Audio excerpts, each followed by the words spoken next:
They call it the Military Classic of the South, the Citadel versus VMI.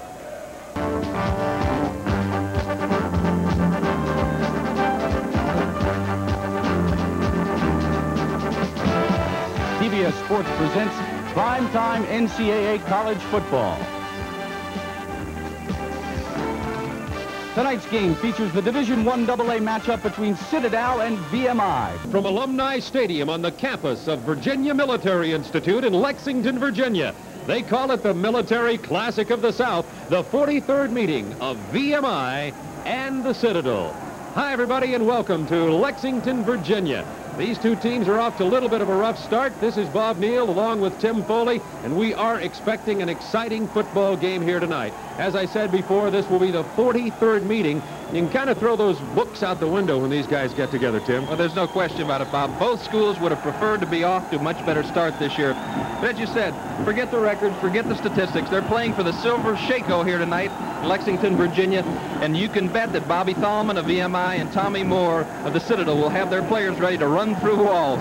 And here come the Bulldogs of the Citadel from Charleston, South Carolina. They have a record of 1-3, but 2 of those losses came to Tennessee and North Carolina State. They'll be playing VMI, and the Keydets are about to enter the field now. There they come, clad in red. They are 0-4. But to say that the Keydets are hungry for a victory would be an understatement. VMI actually leads in this series 23-18-1. Citadel has defeated VMI 4 out of the last 5 meetings, including last year, by a score of 21-7. We talked to both of the coaches here in this ball game about the importance of the football contest to them, and we asked them to tell us exactly what it means to them. We're talking about VMI's Bob Thalman and Tom Moore of the Citadel. First of all, from VMI, Coach Bob Thalman. Well, when VMI and the Citadel get together in the Military Classic, it's always a hard-fought game, a lot of spirit, a lot of enthusiasm. And, of course, there's a lot of firsts here tonight. This is the first lighted game here at Alumni Field, the first on national TV. And I can guarantee you both teams will be motivated to win the game, and I know our young men will run out of their shoes to get the job done. This game means a great deal to me as a coach as it did a player 16 years ago, and we don't have to say very much to our kids to get fired up for VMI. It's a very intense rivalry. It has a way of making your season for you. I know VMI looks at it that way. We've had a tremendous practice week, even though it's been a short week. We're ready to play the football game. I can't wait to get started. And now both captains are on the field along with the referee Dan Woolridge, and let's join them live now for the tossing of the coin. The coin that'll be in the air is the Olympic 1983 Olympic silver coin. Let's go to the field.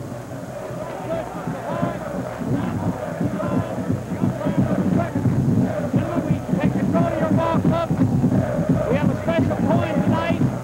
Captain, the eagle is head. This is tail. The winner of this toss will take the coin. I'm going to toss it and catch it. If I miss it, I'll toss it again. Ask you to call it in the air, sir. Heads we call. Captain, it is a tail. You have won the toss.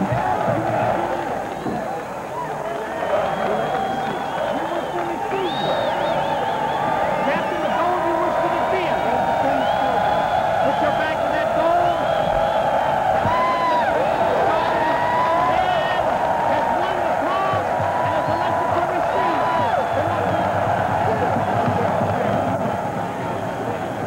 So there you have it. As you see, VMI won the toss, elected to exercise their option to receive here in the first half.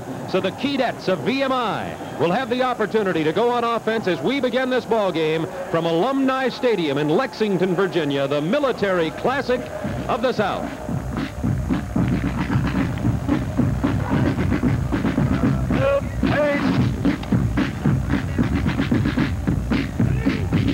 In the red jerseys of the Keydets of VMI, the deep receivers, number 40 to the left of your screen, Keith Washington, and number 82, Robert Turner. There's the man who'll do the kicking and the punting for the Citadel, a freshman by the name of Greg Davis. He wears number 5 and, yes, can put the ball deep into the end zone. Cadets from the Citadel have traveled here. They are in the stands. Those are the Keydets, the cadets from VMI.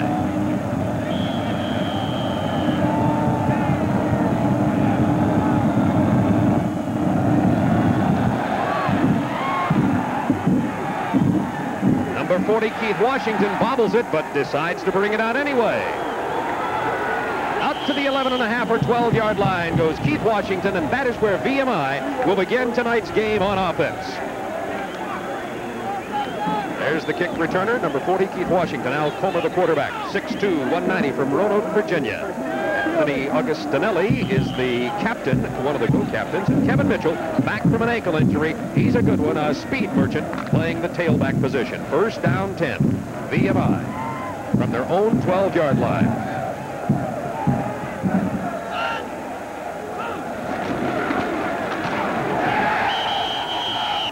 Kevin Mitchell hit behind the line of scrimmage. First man in on the tackle, number 76, Joe Marion of the Citadel.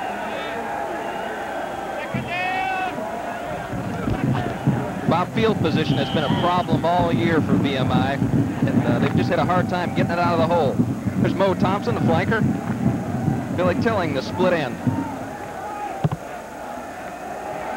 And probably the best receiver on their team, Steve Panchin. Second down 12. From the 10.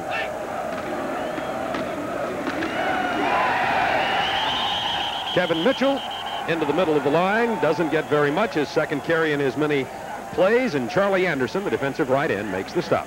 Number 56. He's from Atlanta, Georgia, a junior. It'll bring up third down and long. Let's call it 3rd and 7. Offensive line for VMI. Mike Wooten, the center.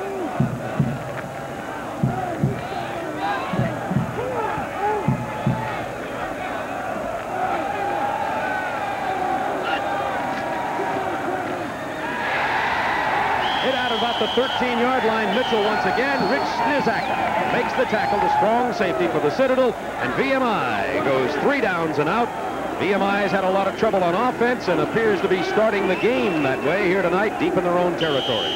They need to get off in a hurry, Bob. I think they need a big play early to try to establish some momentum. You've got to start doubting yourself when you go 13 quarters without scoring.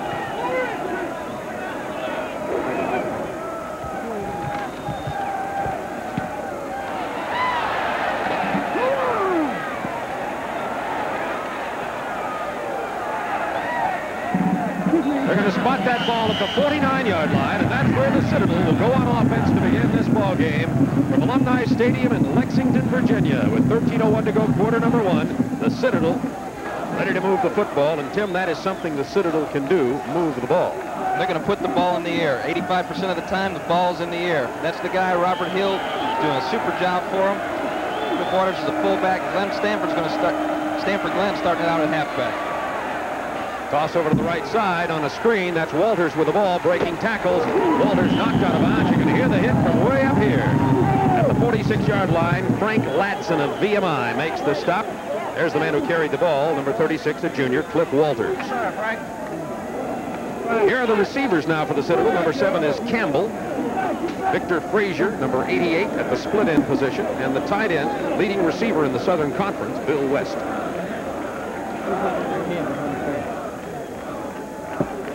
It'll be second down 5.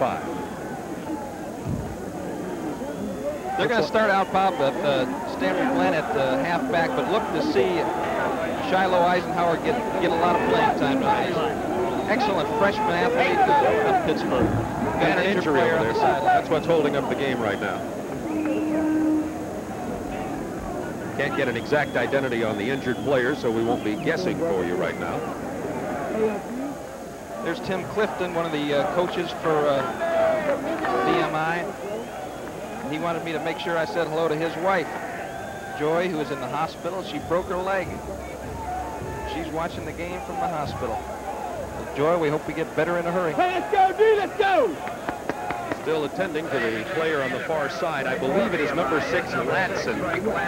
It is definitely number 6, Frank Ladson, the man who made the tackle. And if, in fact, Ladson is hurt, as we take a look at this again, Tim, on the replay, if Ladson can't play, it's going to hurt. He may be the best defensive player for the Keydets. Watch number 6 come into your picture here. He is a big hitter. He's the leading tackler on their football team, and that's not necessarily a good sign when your free safety is a leading tackler, but he's a real fighter and a competitor, and I'm sure if he can, he'll be back in a football game. He walked over there by himself. The doctors will attend to him, so let's cross our fingers for number 6 in VMI, Frank Ladson. It is now second down 5. This is Walters up near the first down for the Citadel. Tackle made by number 50, Scott Thomason of VMI. There's the offensive line for the Citadel. Garner and Gabrish over on the right side are excellent offensive linemen. Not to say that Maher and Tani aren't. Marvin Orange is the youngest. He's a sophomore. Good offensive line for the Citadel. Good pass protectors. For 3, Robert Hill, the quarterback, leading the conference in total offense on 3rd and 1. Hill keeps it. Gets the first down inside the 40 to about the 39-yard line. Any team wants to have balance in their offense. So far, the Citadel has thrown the ball almost 85% of the time. Don't be surprised tonight to see them get a little bit more attention, give a little bit more attention to the running game, because they've got some guys that can carry the football. First down 10, the Citadel. We're in the opening moments of play from Lexington, Virginia. Double tight ends on the 1st and 10. Hill completes the pass to number 82 at the 25-yard line. That's John Baker, a sophomore from Tampa. Baker with his 2nd catch of the year. Until this time, Baker, number 82, coming off the field, was 1 out of 1 for touchdowns. He had 1 catch and 1 touchdown reception. He's looking for Bill West right now. VMI had done a nice job. They'd taken the tight end away from him, and Baker was a secondary receiver coming across the middle. And Baker can fly. Another first down at the 25-yard line of VMI. Scoreless so far, but VMI started in a hole at their own 11, couldn't get out. The Citadel started this drive with great field position. Hill with plenty of time. Incomplete down there at about the 3-yard line. It was Frazier, the intended receiver, covered by 23, Scott Lipscomb. There's that defensive line for VMI. They'll be going out of that 5 front to a 3 and sometimes a 4 tonight, attempting to stop the Citadel. The linebackers, Hippensteel, one of the co-captains.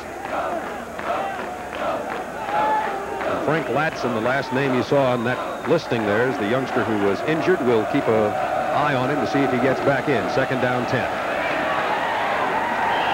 Down to the 15-yard line goes number 36, Cliff Walters. Blake Hippensteel with a tackle for VMI. You're going to see a quick trap here. That's number 63, Dave Garner, coming across, doing a nice job of opening the hole for Cliff Walters. And that's the kind of balance that Tom Moore was talking about today, and he's going to try and get that established in this game tonight. It'll be first down 10 at the 15-yard line of VMI. Citadel on the move. That's Walters, number 36, to the 11-yard line. Number 50 getting off the tackle is Scott Thomason. Number 69 also in on it, and that's Paul Tate, the senior linebacker from Pittsburgh. Dean's List student for VMI. Walters has carried the ball almost more tonight so far, Tim, than he had all the way coming up into this ball game. That's the 3rd carry for Walters already. He had only 86 yards rushing after 4 games because the Citadel likes to throw the ball. 2nd down 6. Here's the tailback, 32, Stanford Glenn. Doesn't get much, though. Now we're going to have a 3rd down conversion, about 3rd and 5 or 6 here for the Citadel, and a big defensive opportunity for VMI. You're going to see VMI come after him in this situation. They'll try to put pressure on the quarterback. I really feel like the Citadel has, in the past, done a good job of handling the blitz. Let's see what happens here.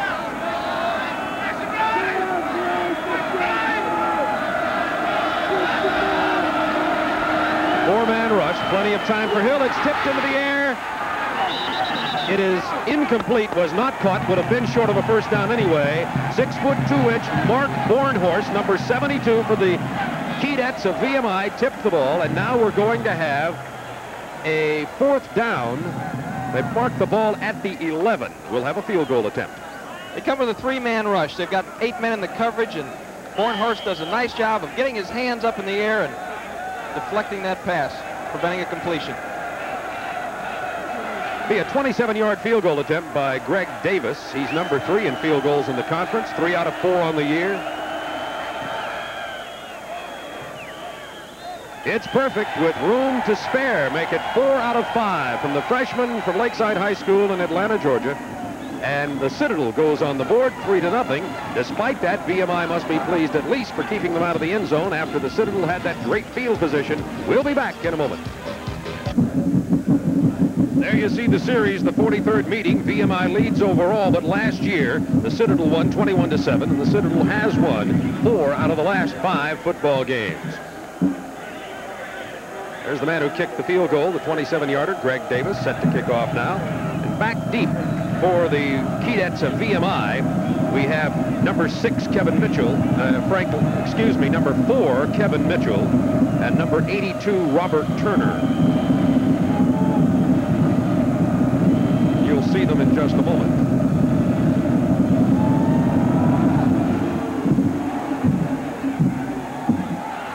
Bobbled by Mitchell, picked up by Turner.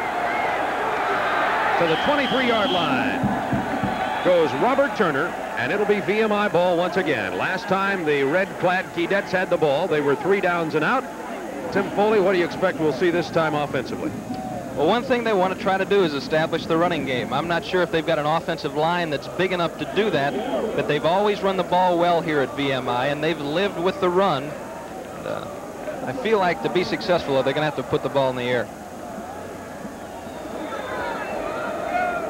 The quarterback is Al Comer. We might see another quarterback before too long also. The handoff goes to Anthony Agostinelli, the senior fullback. Tackle made by 58 Flint Matthews, who's a freshman linebacker for the Citadel. Number 12, Johnny Mitchell, is also a quarterback for VMI who's been injured. He's a smaller guy and a little bit more active, and we may see him in the game a little bit later. Comer primarily a pocket passer as you look at the Citadel defensive line.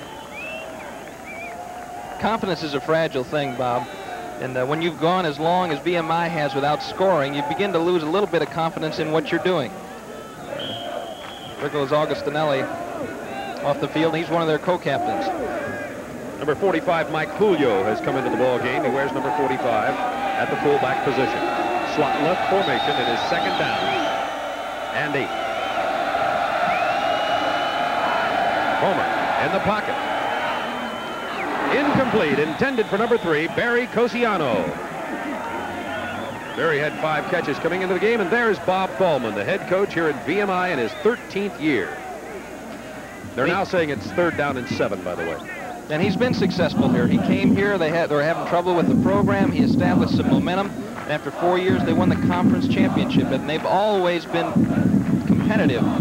And you can just see the stress on Bob Thalman's face as he seeks to find answers for this offensive problem he's having. As you look at the quarterback there, 8 interceptions, probably the key statistics for Al Comer.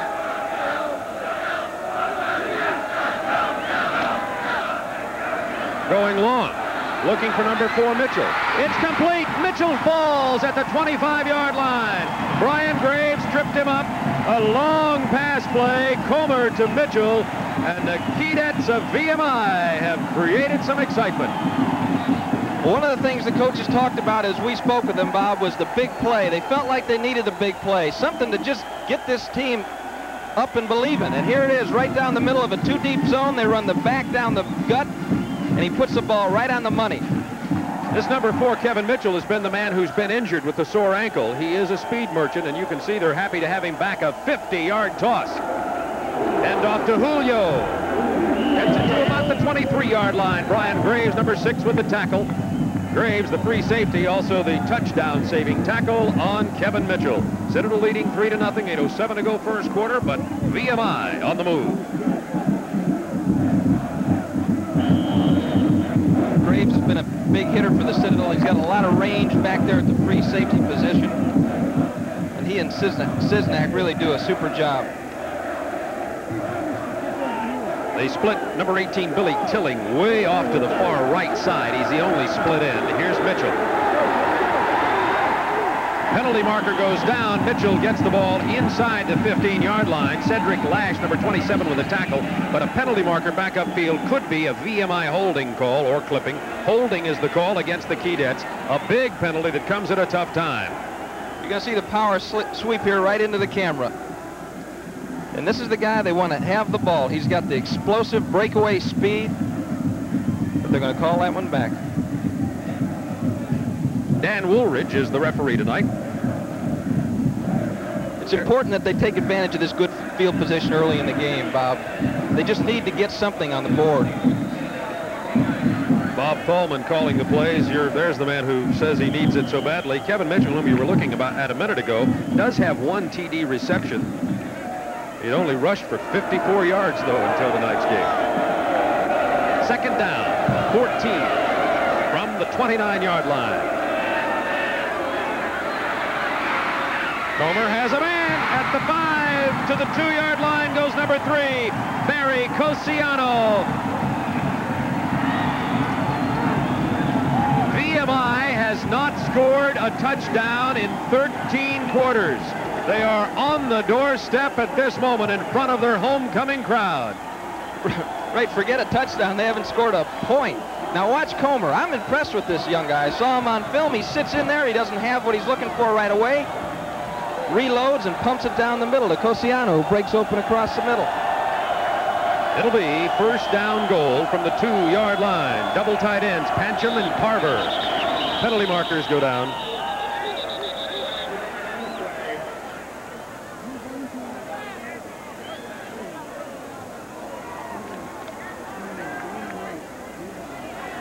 It's a 5-yard mark-off for illegal procedure against the Keydets. They had it at the 2. They'll have to back it out to about the 7-yard line. Make it a little bit tougher to get it in the end zone. Looked like one of their tight ends jumped a little bit early. Something Bob Thalman said that his team had been plagued with all year, penalties in crucial situation. Comer now 2 out of 3 for 77 yards, Tim. And both well thrown, just finding the slot in the zones. The Citadel was in good shape, but he just put it right in there. In the backfield, 44, Augustinelli back in there, 31, Reggie Smith, Kevin Mitchell, number 4, and double tight ends on first and goal from the 7. Augustinelli in motion. There's a mix-up on that play. Mitchell's going to take it himself, though. Can he get into the end zone? Mitchell down to the 3-yard line. Kevin Mitchell on the mix-up decided to take it on himself, to take it from the right to the left, and got to the 3 before 37 Glenn Nelson made the tackle. Look at this, Tim, and see if it isn't a mix-up before he hands the ball to him. No question about it. Comer gets it messed up. They tried to motion, distract the Citadel, run it back to the short side. But that's a nice thing when you have a fellow with that kind of ability. And he almost gets in by himself. A great job by Nelson of saving 6. Second down goal from the 3. In motion, Mitchell. And the offensive lineman on the far left side for VMI jumped offside. It was number 85, Steve Pancham. And VMI plagued again by a penalty.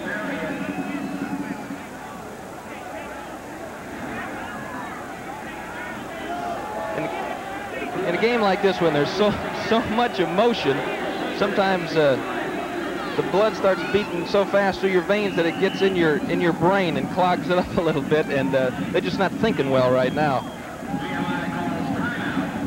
VMI has called a timeout as they move the ball back here to the 8-yard line. Illegal procedure on the offense. Second down. Timeout. Red. There's Dan Woolridge's first contribution to our telecast tonight. They finally got his microphone working, and you heard the information about the penalty and the timeout situation. We'll be back at Alumni Stadium in Lexington. During the week of October 17th through the 23rd, communities throughout the country will make an investment in America's greatest resource, its youth, by supporting National High School Activities Week.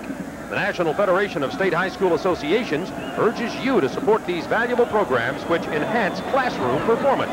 The preceding message provided by the NCAA. A level view now of the Citadel defensive unit and the offensive VMI. The situation is this: second down goal from the 8 for VMI. A 50-yard pass from Comer to Mitchell set this up. VMI having penalty problems getting it into the end zone. Mitchell in motion.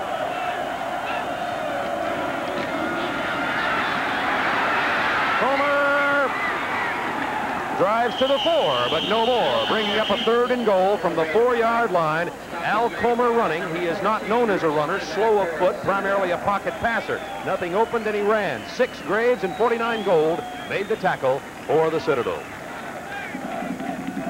They brought Mitchell in motion, Bob. They tried to get him open on a pick situation on the strong side of the formation, but a good job of coverage by the Citadel prevented that.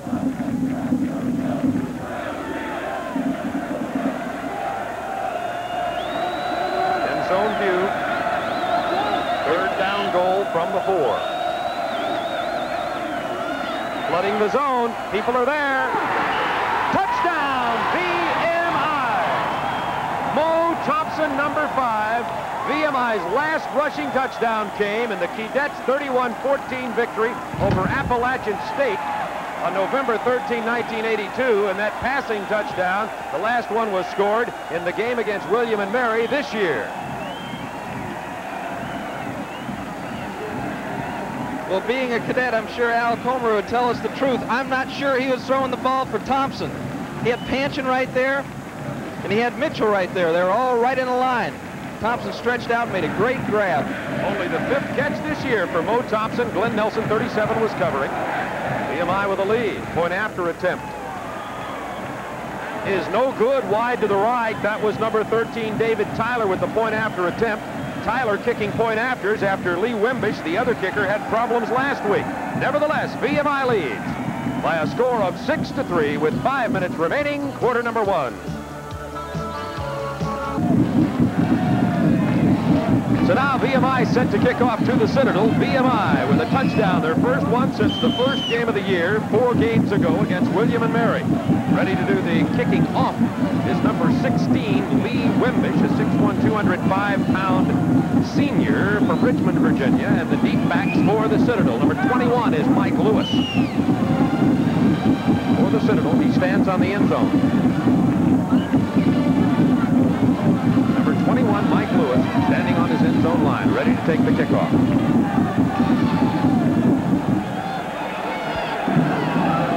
It's like a big weight lifted off Citadel, the VMI's shoulders, Bob, just getting some points on the board. It's going to come down to Lewis at the 5. Out to the 33-yard line goes Mike Lewis, and there the Citadel, trailing in the game, will take over on offense. There's Mike Lewis right now. Lewis is a senior from McClellanville, South Carolina. There's a scoring drive. The key play there, well, of course, the key play was the 4-yard touchdown pass Thompson from Comer, but was the 50-yarder to Kevin Mitchell that set it all up. Big opening for 32, Stanford Glenn. He gets a first down right up the middle. Scott Thomason with the tackle for the Keydets. If I'm the VMI defensive coordinator, I'm not too worried about stopping the run coming into this game because I haven't seen much. And they may have an opportunity to do a little bit of that. That's Timmy Clifton. From the 44-yard line up the Citadel, the Bulldogs. And off to the tailback, Glenn once again. Not much this time, 2 or 3, as he tries to run behind left guard Rick Tunney.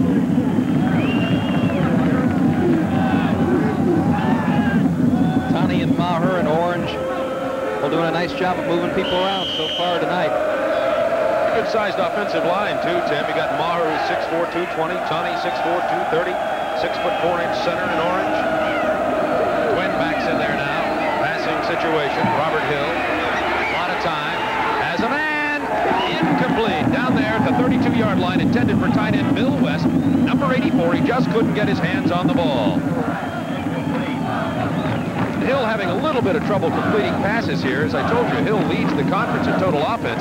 He is only 2 out of 5 for only 19 yards here about 3/4 of the way through the first quarter. Well, he completed 19 out of 32 last week against Tennessee and had 4 dropped. That ball was catchable. I know West is thinking that he should have had it. On 3rd down, plenty of time for Hill. Looks over the middle. It was tipped and still incomplete at the 40. John Baker, number 82, trying to come up with it. It's going to be 4th down, and the VMI defensive unit has held this time, and once again, the Citadel will have to turn the ball over. He has West sitting down right in the middle trying to find a seam in the zone, and he gets a hand on the ball and breaks it up. Baker's not able to make the catch.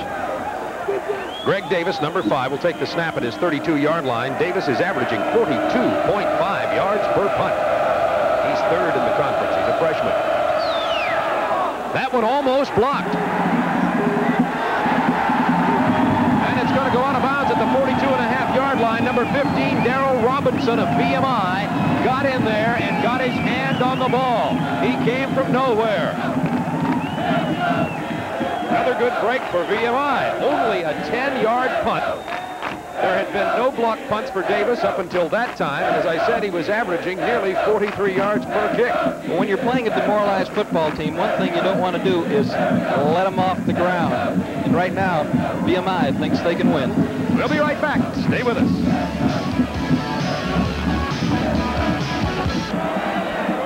Only 22 days from the basketball season. We hope you'll join TBS on Friday, October 28th, 7:35 p.m. Eastern Time, when America's basketball team gets things started. The Hawks at the New Jersey Nets. Mike Fratello's debut as head coach of the Hawks. Tree Rollins, Dominique Wilkins, and I'll tell you somebody I liked. I saw him in an all-star game. Doc Rivers, the freshman guard for the Hawks. He's going to be a good one.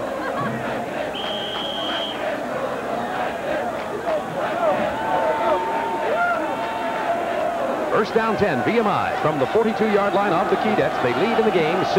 3:48 to go, quarter number 1.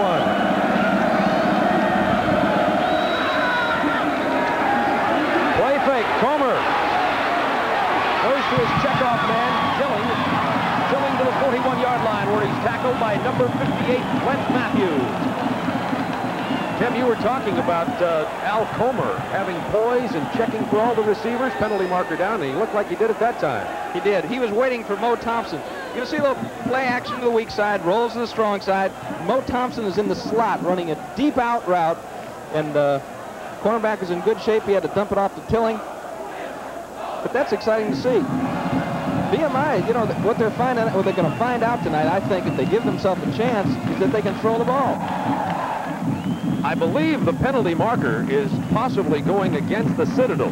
The yellow flag was in the VMI offensive backfield, but as you can see, the referee, Dan Woolridge, is talking to the captain of VMI, Anthony Augustinelli.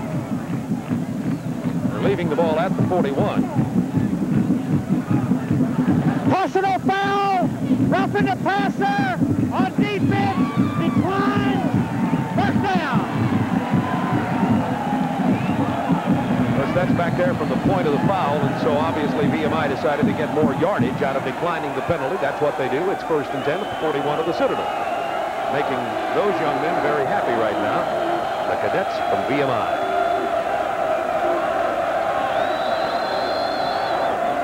Mitchell in motion to the top of your screen. Augustinelli to the 37-yard line. Tackle made by 56, Charlie Anderson, the defensive right end.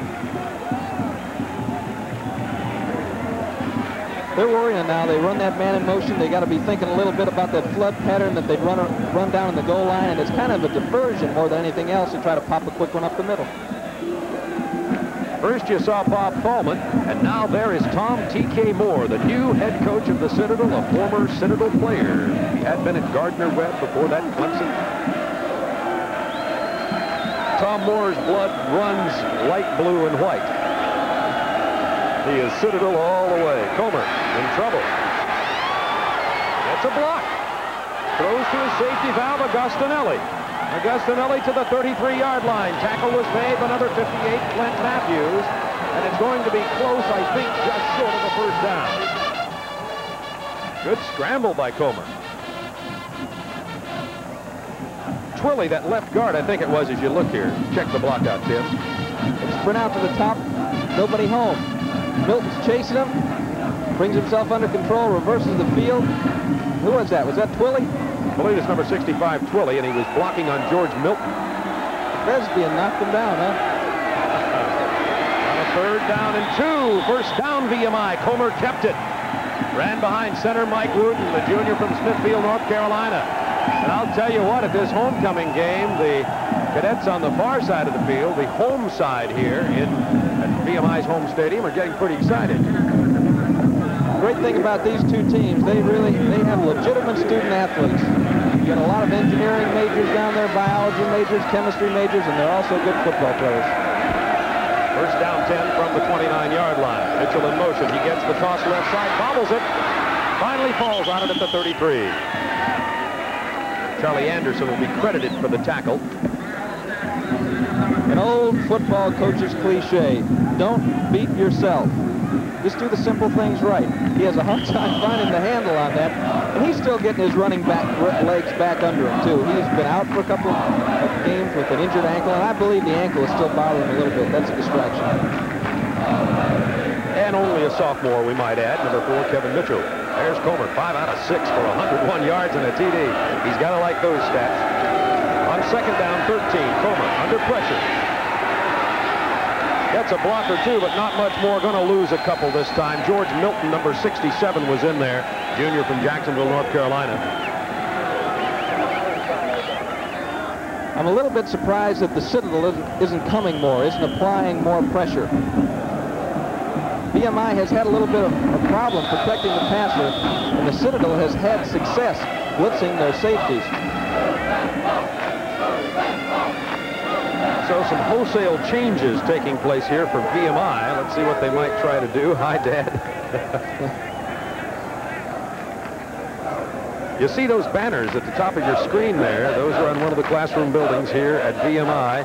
Those are banners mainly from companies, Delta, Charlie Company, and as part of the battalions. And, of course, the Rat Mass is the freshman class here at VMI. Cadets, that kangaroo is the long-time mascot. They have a cadet dressed in a kangaroo now, but they used to have an actual kangaroo. They decided they had easier travel accommodations for a person dressed as a kangaroo. There you see Delta Company, Charlie Company.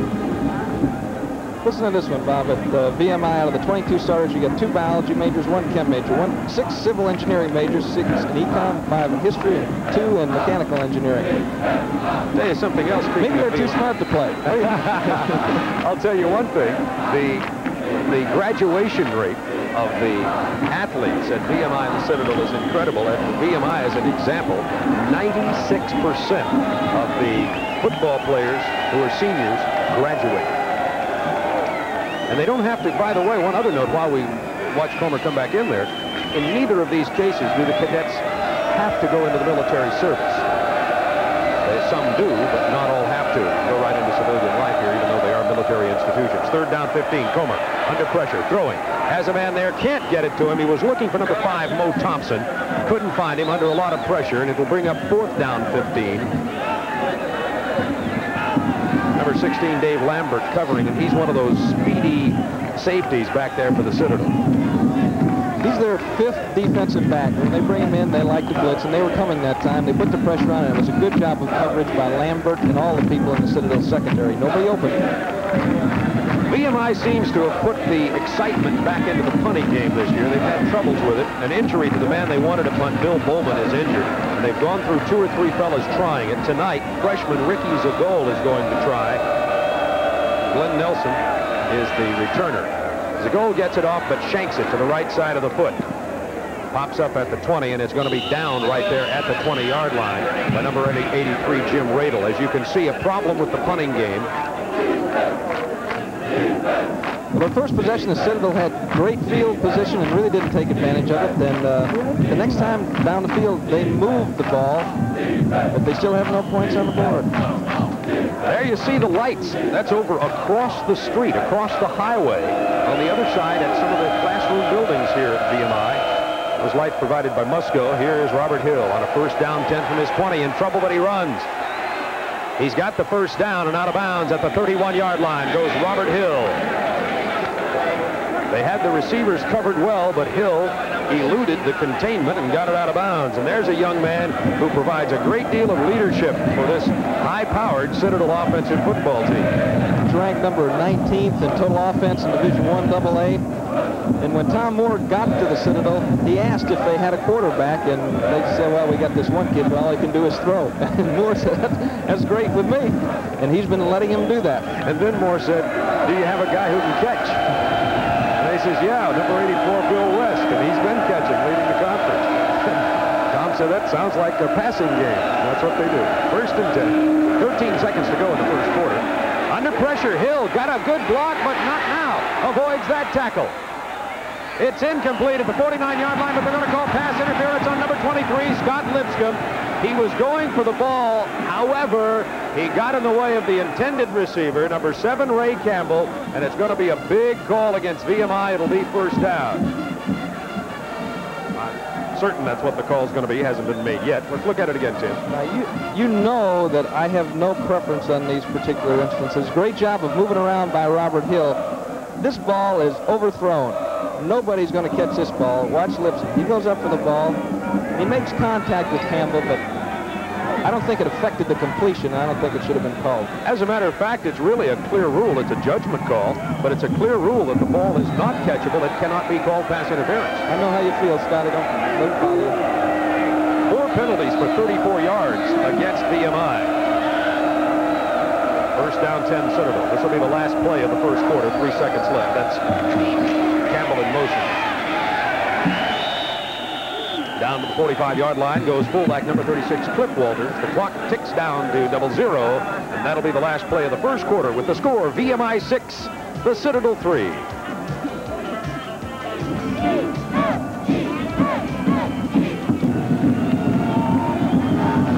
Citadel is going to have to start hitting that flanker, the split end on the angle in, because VMI is all over West in the middle of the field in that 5 to 10-yard area. West, number 84, the tight end. It is second down for Citadel at the 44 of VMI. Here comes Campbell in motion. And whistles. One of the VMI defenders may have encroached. Could have been Scott Thomason, number 50. We'll just watch for it and get the call from Dan Woolridge, the referee. Oh, according to the applause by VMI, it's going to go against the light blue and white Bulldogs of the Citadel.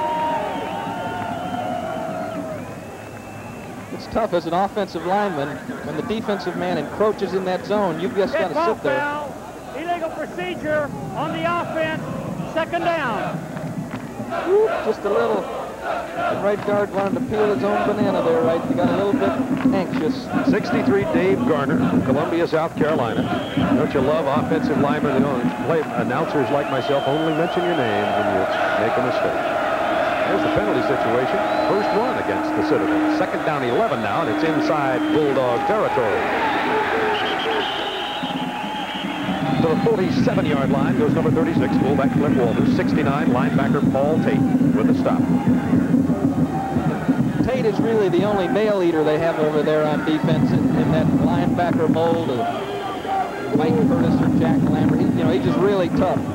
His running mate back there is Hippensteel, and he's more of an intellectual type of a guy. He's just not big enough to be as physical as Tate. Third down. From the 47-yard line, let's call it third down 8. Here is Hill to throw. A lot of time. Has a man wide open at the 32. It's West. West to the 24-yard line. Bill West, the tight end.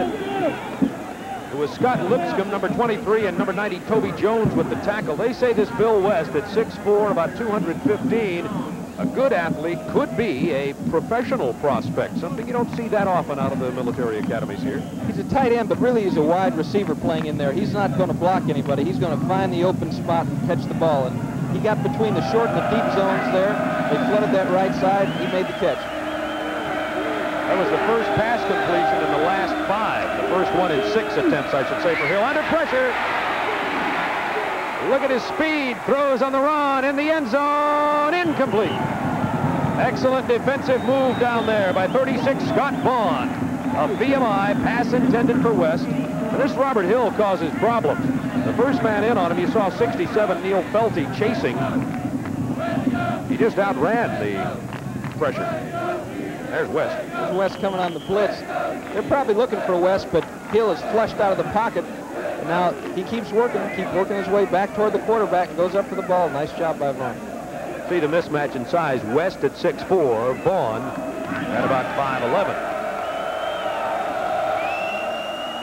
Second down 10 from the 24-yard line. VMI leading. They give to the tailback 32, Stanford Glenn. Not a whole lot that time. Blake Hippensteel makes the tackle, the senior linebacker.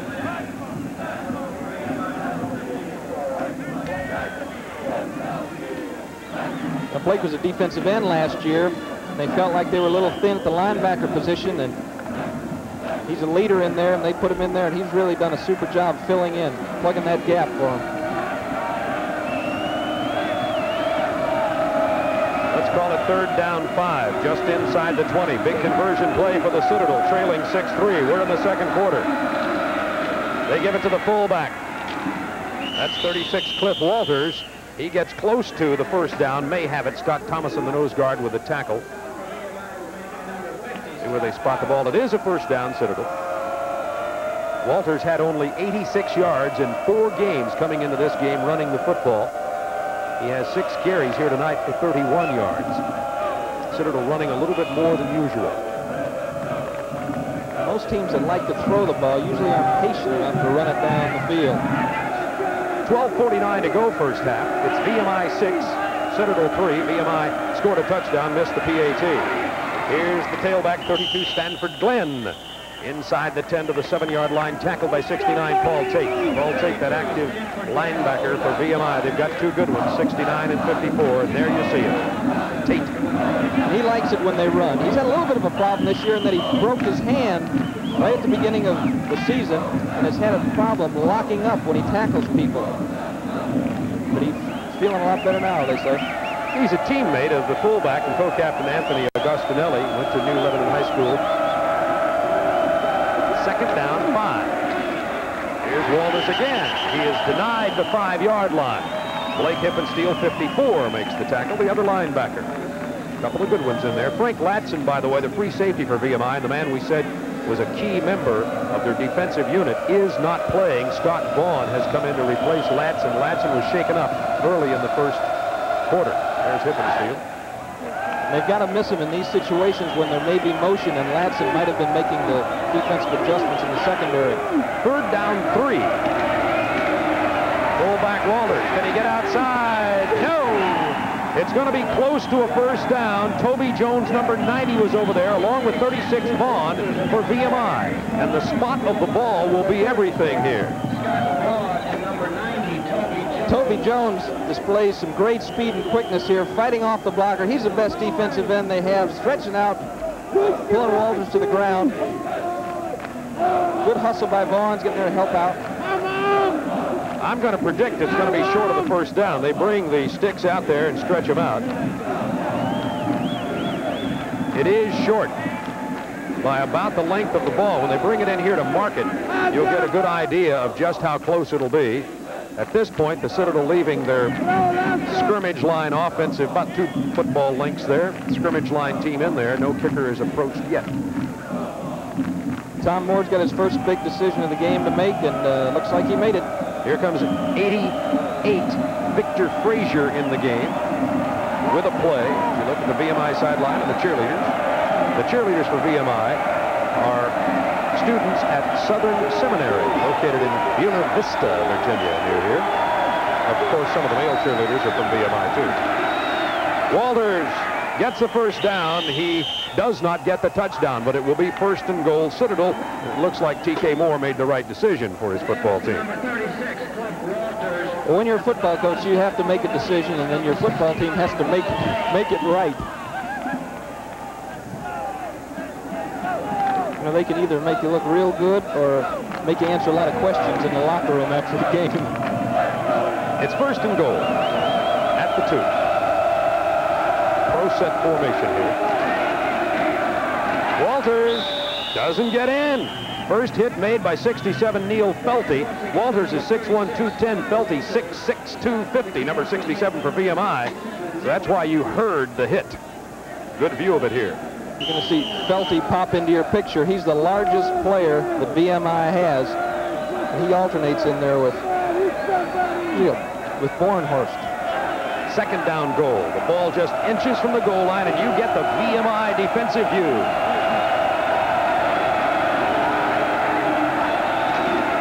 Walters, touchdown, the Citadel. Into the end zone for the Citadel. That, by the way, was the Citadel's first rushing touchdown of the season. The last time Citadel ran for a touchdown was in a West Carolina game on November 6th, 82. They run a little motion just as a diversionary tactic. Then Walters, who they say is the best athlete on the football team, goes in for the score. From Surf City, New Jersey. Looks like he was clearing a big wave. Here's Davis for the point after. John Murphy holds. It's perfect. You won't see Davis miss many, one of the best kickers in the Southern Conference, and they like him. He's a freshman. It is now 10-6, Citadel leading VMI. 9:51 to go in the first half. Series that they've named The Military Classic of the South started 7 years ago. And Citadel, as you can see, it's being guarded right now by the Citadel. It has possession of it. After the game, it is presented to the winning team. They had to buy a seat for it on the airplane and belt it in. And they don't want to give it up. It's like that old oaken bucket back at Purdue. There's the Davis kickoff. Goes through the hands of number 4 Mitchell. Picked up by 82 Turner. Down the side. Driven out of bounds. At the 38-yard line, Glenn Nelson made the tackle, and VMI made a silk purse out of a sow's ear on that kickoff. You know, just not a very smart play by the fullback, trying to get his hands on the ball, catching it over his shoulders. But sometimes on a kickoff, what that does is it causes the people that are covering to let up a little bit, and VMI comes with good field position.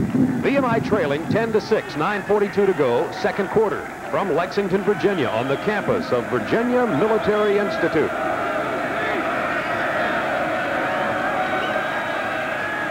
Mitchell in motion. Comer to Augustinelli, out here to the 45-yard line. George Milton made the tackle. The senior fullback, Augustinelli, went out shaken up earlier, came back in, and has been playing well. Nothing fancy about that. Just straight ahead dive. Good running by the big fullback. Big, tough senior from Pittsburgh, or as they call them at both academies. He is a first-classman. Augustinelli, first down. Out to the 49-yard line. Bob Ballman's got his running game going a little bit. As a captain, as Augustinelli is, I think you feel a little bit more of the pressure and more of the responsibility if things aren't going your way. And I'm sure that's why he fought to get back in the football game. He wants to be a part of a victory here tonight. 8:49 to go, first half. First down 10 from the 49. Kevin Mitchell doesn't get it. Down right at the line of scrimmage. Rich Snizak made the tackle, the strong safety for the Citadel. He's number 14. That's the first time we've called Snizak's name on a tackle tonight. He may have been in on one other, number 14, but you can bet he'll be in on several. If you take a look at number 10, Al Comer. We understood that Johnny Mitchell, the man who was the starting quarterback at the beginning of the year who got injured, might come in early in this ball game, but Comer's statistics have been excellent thus far. He's 5 out of 7 for 101 yards and a TD, and he's playing himself right in the game. It's hard to take that guy out. Right. If it ain't broke, don't fix it. And he certainly is doing a good job. And you are going to see a lot of Snizak because he's really a defensive leader for the Citadel football team. And he plays a lot of different positions. You'll see him moving around, Bob. On the offense, first down. That's 5 penalties, 49 yards against VMI. VMI's rushed the ball for about, let's see here, 26, about 35 yards. They've been penalized 49. You can see how badly those penalties are hurting them. First and 20. Comer under a lot of pressure, can't complete it. Wanted to get it out to number 4, Kevin Mitchell. Those penalties can just change everything. All of a sudden, instead of first and 10, you got yourself actually, instead of a possible other first down, you got yourself a second down 20, and everybody in the kitchen sinks back there at your face. We talked about earlier about beating yourself. Don't take yourself out of good field position. They've got things going for them now. As long as they don't make more of those errors, things are going to go their way. Beautiful night for football, 63 degrees in the heart of the beautiful Blue Ridge Mountains in Lexington, Virginia, the Rockbridge Valley. Comer. It's complete to Mo Thompson at the 41-yard line of the Citadel, and it's right at the first down marker. Rich Snizak made the tackle. We may have to measure. They have not signaled first down yet, but it will be close. He just got, from a secondary point of view, he's just got too much time to throw the ball. He gets himself set and rifles it down to Thompson, who's doing a fine job just finding a little crack on the sideline. They're going to bring the sticks in from the far side, and Comer having himself some stats coming into the game. Comer was 41 of 97. passing the ball and had 8 interceptions. You can see quite a different night for the youngster here this evening. I'm sure a lot of that had to do with the fact, Bob, that most of the time he was throwing, he was behind, and you take chances that you don't normally take, and you can put together some bad statistics in a hurry. That was a first down by half the length of the ball. 6 out of 9 for 122 for Comer now, and that was the 6th first down of the night. Look to see look for some pressure from the Citadel in this situation here. First down 10 from the 41-yard line of the Bulldogs. Here comes everybody. Comer. It's intercepted. Penalty marker is down, however. It was intercepted by 14, Rich Snizak. He has the ball, but there is a penalty flag on the field.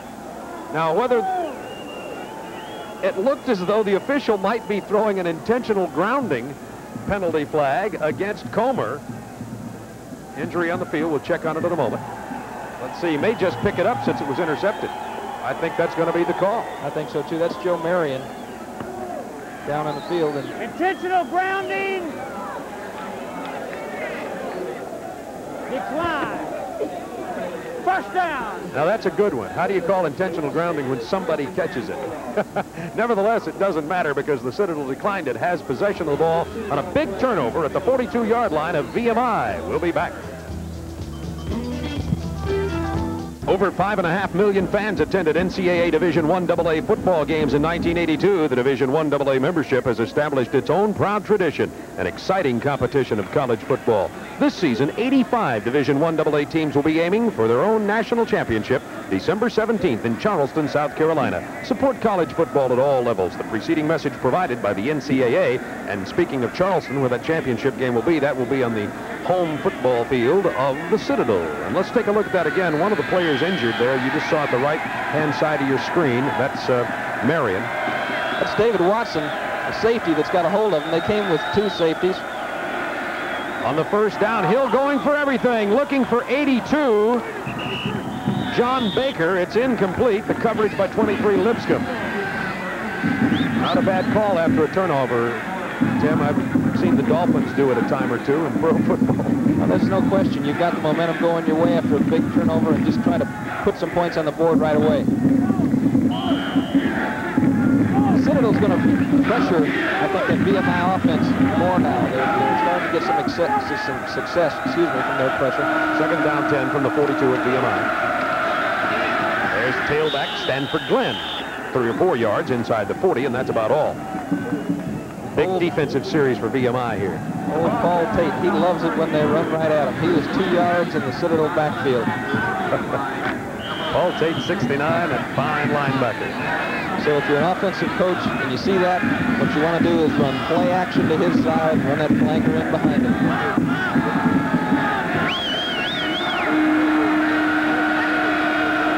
On third down, Hill has a lot of time. Over the middle, short of the first down to the 34-yard line.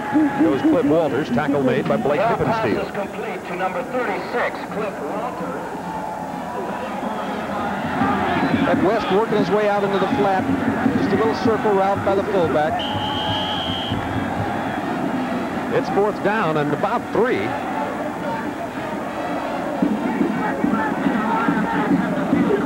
And we're going to see a 52-yard field goal attempt here by Greg Davis. I've seen this young man kick in high school. He has the leg for it. Let's watch. Didn't get all of that one, though, and it comes down short in the end zone. The score remains the Citadel 10, VMI 6. 6 minutes, 30 seconds to go in the first half of play from VMI in Lexington, Virginia.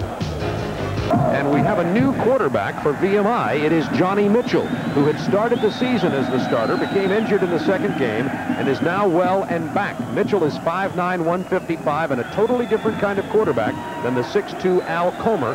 He's quicker and sprints out more, but does not have the arm. Let's watch. First and 10 from the 35, VMI ball. They trail 10-6. Out to the 39-yard line, a gain of 4 by Johnny Mitchell, and there you see right away that he is quick and does provide a little bit more of a running threat from the backfield. And I'll tell you what, Bob, he is 5'9". I was down there on the field before the game. I don't really think, you know, Johnny, I hate to say it, but I don't think you're 5'9". He's a little itty-bitty guy, and he's just got a lot of leadership ability, a lot of guts. See, I'm 5'9", and you think I'm a little itty-bitty guy. You tall people have a misconception of normal size, Tim. Here's the handoff to Kevin Mitchell. Nothing going. Rich Snizak with the tackle of number 4, Kevin Mitchell. So I think he is 5. He looked me right straight in the eye. He is a fine football player. I'll say that. He's a senior from Macon, Georgia. He's on the dean's list and a real leader at quarterback, and they like him a lot. However, you got to say, Al Comer, who went out with 6 out of 10 for 122 yards and 1 TD, wasn't doing a bad job. As you take a look at Kevin Mitchell, they're looking at him. Remember, he had been out with an injured ankle, number 4 Mitchell, so he may have re-injured it. We'll check on that. Comer wasn't doing a bad job, but of course this will show a different look for VMI now. True. And they can't afford to lose Mitchell's speed, I don't think. That ankle was not 100%, but he could run on it. He showed it on a couple of his long jaunts there. And the coaches asked him before the game how he's doing, and he gave you one of those yes, but it told him it was doing fine, but you knew he was lying.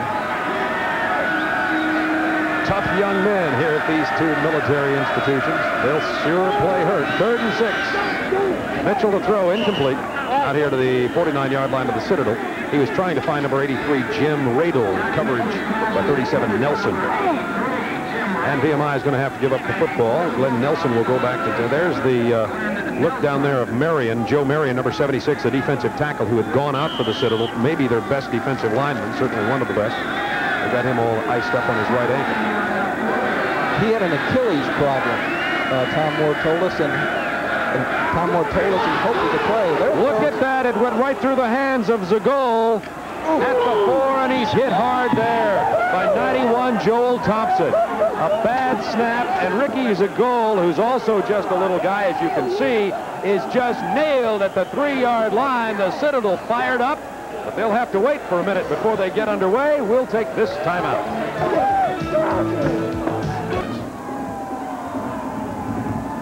There's the man with 2 touchdowns. Cliff Walters. Mr. Walters is having himself a good night. And look, Mom, I'm getting to run with the ball even. Had 86 yards in 4 games coming in, and he's halved that in the first half here tonight. Well, they had -8 yards last week against Tennessee. -8 yards rushing. Now, they had some yardage, but they had the same fate befall them last week as just happened to VMI, a snap over the punter's head. That was a -40 yards rushing.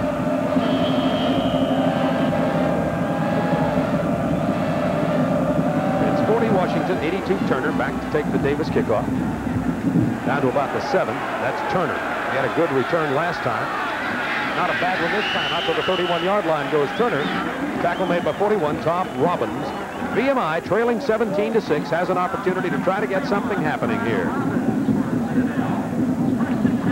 Young man's busy. Kicks the kickoffs, point afters, field goals, punts. You play soccer with your son, Bob? He's a goalkeeper at Lakeside High School and played on a state championship team. And my son's playing in the goal now, but I'll tell you, that young man was an outstanding soccer player and, of course, a fine football player. Tom Moore really thinks a lot of him here at the Citadel. He's a freshman. Out to the 36-yard line, Anthony Agostinelli. Tackled by Jesse Trelo. I might mention about Greg Davis. I talked to him before the game, and I said, you want to say anything to your folks who watch in Atlanta? He says, tell them if we win, I get to come home for the weekend. Will they turn him loose? Al Comer is now back in at quarterback for the VMI Cadets. And there you go. Comer, 122 yards passing. The Citadel total offense of only 126. And I think Bob Bowman probably took a look at those kind of feelings, too. He's back in there with Comer. Agostinelli, tough, gritty fullback, doesn't get much. Tackled by 58, Clint Matthews. Tried to run inside trap back into the sidelines. Felt that the Citadel might be slanting to the field. They had coverage to the field, but that play just didn't crack it. If I'm Coach Thalman, I'd have the youngster who's carrying my headset toward there suited up. Looks like a player. Probably is a player. I noticed a patch on his head. Probably one of the injured players. And they have had some injury problems this year that we'll talk about in a minute. Quarterback, tailback, punter, offensive line. Boy, you were right about that. 3rd down from the 37. Comer with a little time. It's intercepted by Snizak, I believe, at the 40. Yes, Snizak with his second interception. He had one coming into the game, his third on the season, another turnover, and now the Citadel taking advantage of big mistakes on the part of VMI with good field position at the Keydets 40-yard line. Well, that's why they love this guy. He reminds me of Dick Anderson. If the ball was on the ground, it'd bounce up into Dick Anderson's lap, and he seemed to always be in the right place at the right time. Tip ball, and there's Snizak. Here's Hill. Over the middle. It's complete to the 29-yard line. Bill West with the football, number 84. Penalty marker is down, by the way, at the point of the tackle. 3:27 to go, first half. It looked like a broken pattern on that interception. There's Rich. Way to go, Rich. Because there were two men in the same area. And that's not supposed to be that way, as you know. There's personal foul against VMI. Snizak, that you're looking at there, number 14, is the regimental athletic officer in the Citadel Corps of Cadets, senior from Allentown, Pennsylvania. He wants to coach. And Tom Moore wants him to coach. I think he's excited about having that young man join his staff at some time. Another big penalty mistake on the part of VMI here. Foul. Defense. First down. Adding injury to insult. 6 penalties for 64 yards against VMI. They trail 17-6, 3:21 remaining in the first half. The Citadel from the 15-yard line. String of red jerseys all the way down to the 7-yard line. That was Cliff Walters. Final tackle, number 2, Terry Thompson of VMI. Walters a real workhorse here tonight. Hippensteel and Tate were both coming. Hill thought that Walters was going to break that in all the way. We're talking about the penalties. I mean, you're talking not only a lot of yardage in penalties at VMI, but a lot of crucial penalties at bad times. And the turnovers, 2 interceptions. Punt snap over the punter's head. Here's the freshman, Eisenhower, number 24 to the 5. How about this for a youngster who goes to a military institution? Number 24 for the Citadel's name is Shiloh Eisenhower. Now, it's not spelled like the former President of the United States. It's I-C-E-N-H-O-U-R, but he is an outstanding freshman runner, Tim. He won the Dapper Dan Award 2 years in a row in Pennsylvania as the finest high school football player in Pennsylvania. And his folks were friends with Moore's folks, Tom Moore's folks, and Moore's dad called him up one day and said, look, are you going to recruit this kid? And Moore said, you got to be kidding, Dad. You know, I'm at the Citadel here. You know, he's going to go to some big school. And his dad said, I'd give him a call because he's thinking about the Air Force Academy. And he decided the Air Force Academy was too far away, and here they have him at the Citadel. And he's a great athlete. Runs 4.52 in tennis shoes, they say. 3rd down and 1. Let's see if the Keydets can dig in.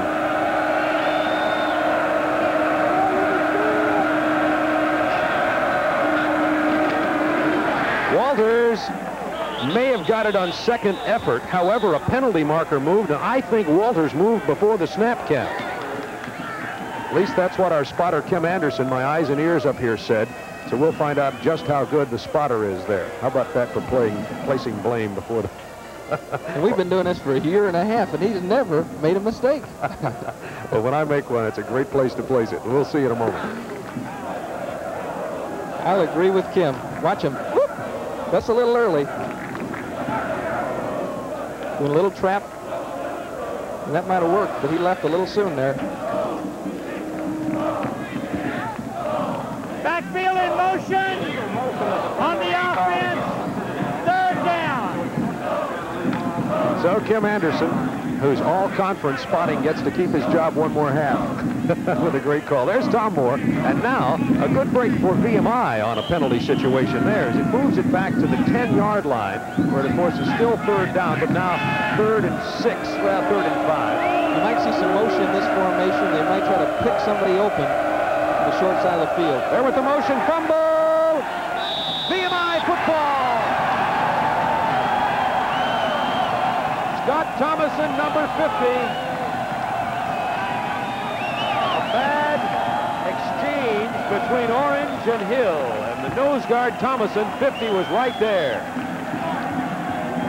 The center never got the ball up. It looked like it's stuck in the grass, and Hill is waiting for the football. Never got there. Great. Not really a great play by VMI. They're fortunate in that situation. And they'll take it. It's a good break. And you know, this game is a game of breaks, too, and you got to take advantage of the ones you get. VMI 0-4. Coach Bob Paulman said everything goes. When you're down, you're down. You know, it's an old cliche, but it's true.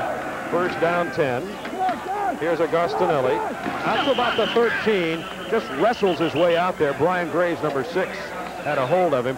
Bob Paulman, the VMI coach, was talking to me yesterday, talking to Tim and I both, and he said, you know, you heard the old, when you're hot, and when you're not. He says, we've had you look at more there.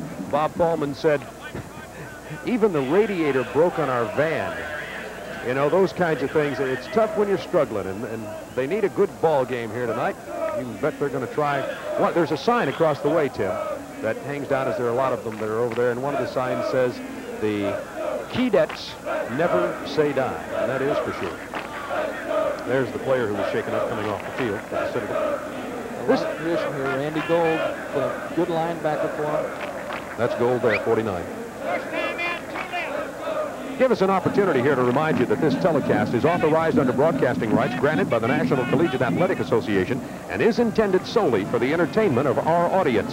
Any publication, rebroadcast, retransmission, or other use of the pictures, like that one there, descriptions or accounts of this game, in whole or in part without the express written consent of the NCAA and WTBS TV is prohibited. The announcers to the event are employed by the Turner Broadcasting System Incorporated. There it is. Foxtrot, by the way, stands for Company F.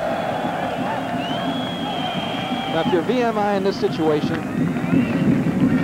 you got to try to get a big play, I think. If you don't want to give them the ball in good field position, your punter has been having trouble all year long, so you're going to have to try to throw it out. You have to try to take some chances. The second down. That's Massaro in motion. Homer on the quick opener. He goes once again to Agostinelli. Out across the 17 to about the 17. Rick Campbell, number 48, with the tackle along, who came in there to replace Randy Gold. So 2 freshman linebackers in there for the Citadel, 48 Campbell and 58 Matthews. Matthews has been a real surprise for him. He's their leading tackler, and he's just stepped in and done a wonderful job. And they've been playing with 5 defensive backs here ever since the first series. Snizak has moved up to linebacker. He's really a defensive back, and they've been playing with 4 other defensive backs. VMI called a timeout to take advantage of this third down situation with only a minute and a half to go in the halftime. And obviously, VMI thinks this is a crucial third down situation. I would think so, too, because, as I mentioned, I wouldn't want to try to punt the ball from here. The punter would be almost standing in the end zone. The last time the ball flew over his head, I watched some film yesterday from Virginia Tech, and they didn't really have a lot of success punting the ball then. There you see the white hats. The way you tell the difference between these cadets, the white-hatted cadets are from the Citadel in Charleston. And the Shiloh, of course, they're talking about the freshman running back, Shiloh Eisenhower. And you see the cadets there, they don't have their hats on, but they have gray top hats. Those are the cadets from VMI. They're both corps are called cadets. The football and athletic team nickname is Keydets, K-E-Y, Dets for VMI. There's Mitchell, number 4. Oh, he has great track speed, and he almost broke it out to the 29-yard line. Mitchell is a trackster and runs a 4.440. He was a step away, except for Dave Lambert, number 16 for the Citadel. And he was gone. Big conversion. Mitchell cuts it back up inside, and here's why they like him to have the football. Great effort there by Lambert to prevent a touchdown. If he would have got through that, that was it. Nobody was going to catch him. Evan Mitchell from Big Stone Gap, Virginia. First and 10 from the 28-yard line. Comer rolling and looking. Got a lot of time. Has a man open. It's complete. Incomplete at the 43-yard line. Barry Cosiano just flat dropped the ball. There you see one of the injured players for the Citadel being wrapped up down there. We do not know who it is. It could be. We don't want to guess. I'm not going to give you a could be. We'll find out exactly who that is. We don't want any mamas and daddies worrying unnecessarily. It's enough worry anyway if a youngster's playing football. There you go. That's the linebacker, Randy Gold. As you can see, the right shoulder right on the top. Tim, you've had some shoulder injuries up in there. It's in the acromioclavicular area. I knew you'd have a big word for it. 59 seconds to go in the half. Comer in trouble, incomplete. He was hit as he tried to throw, but his arm was in motion.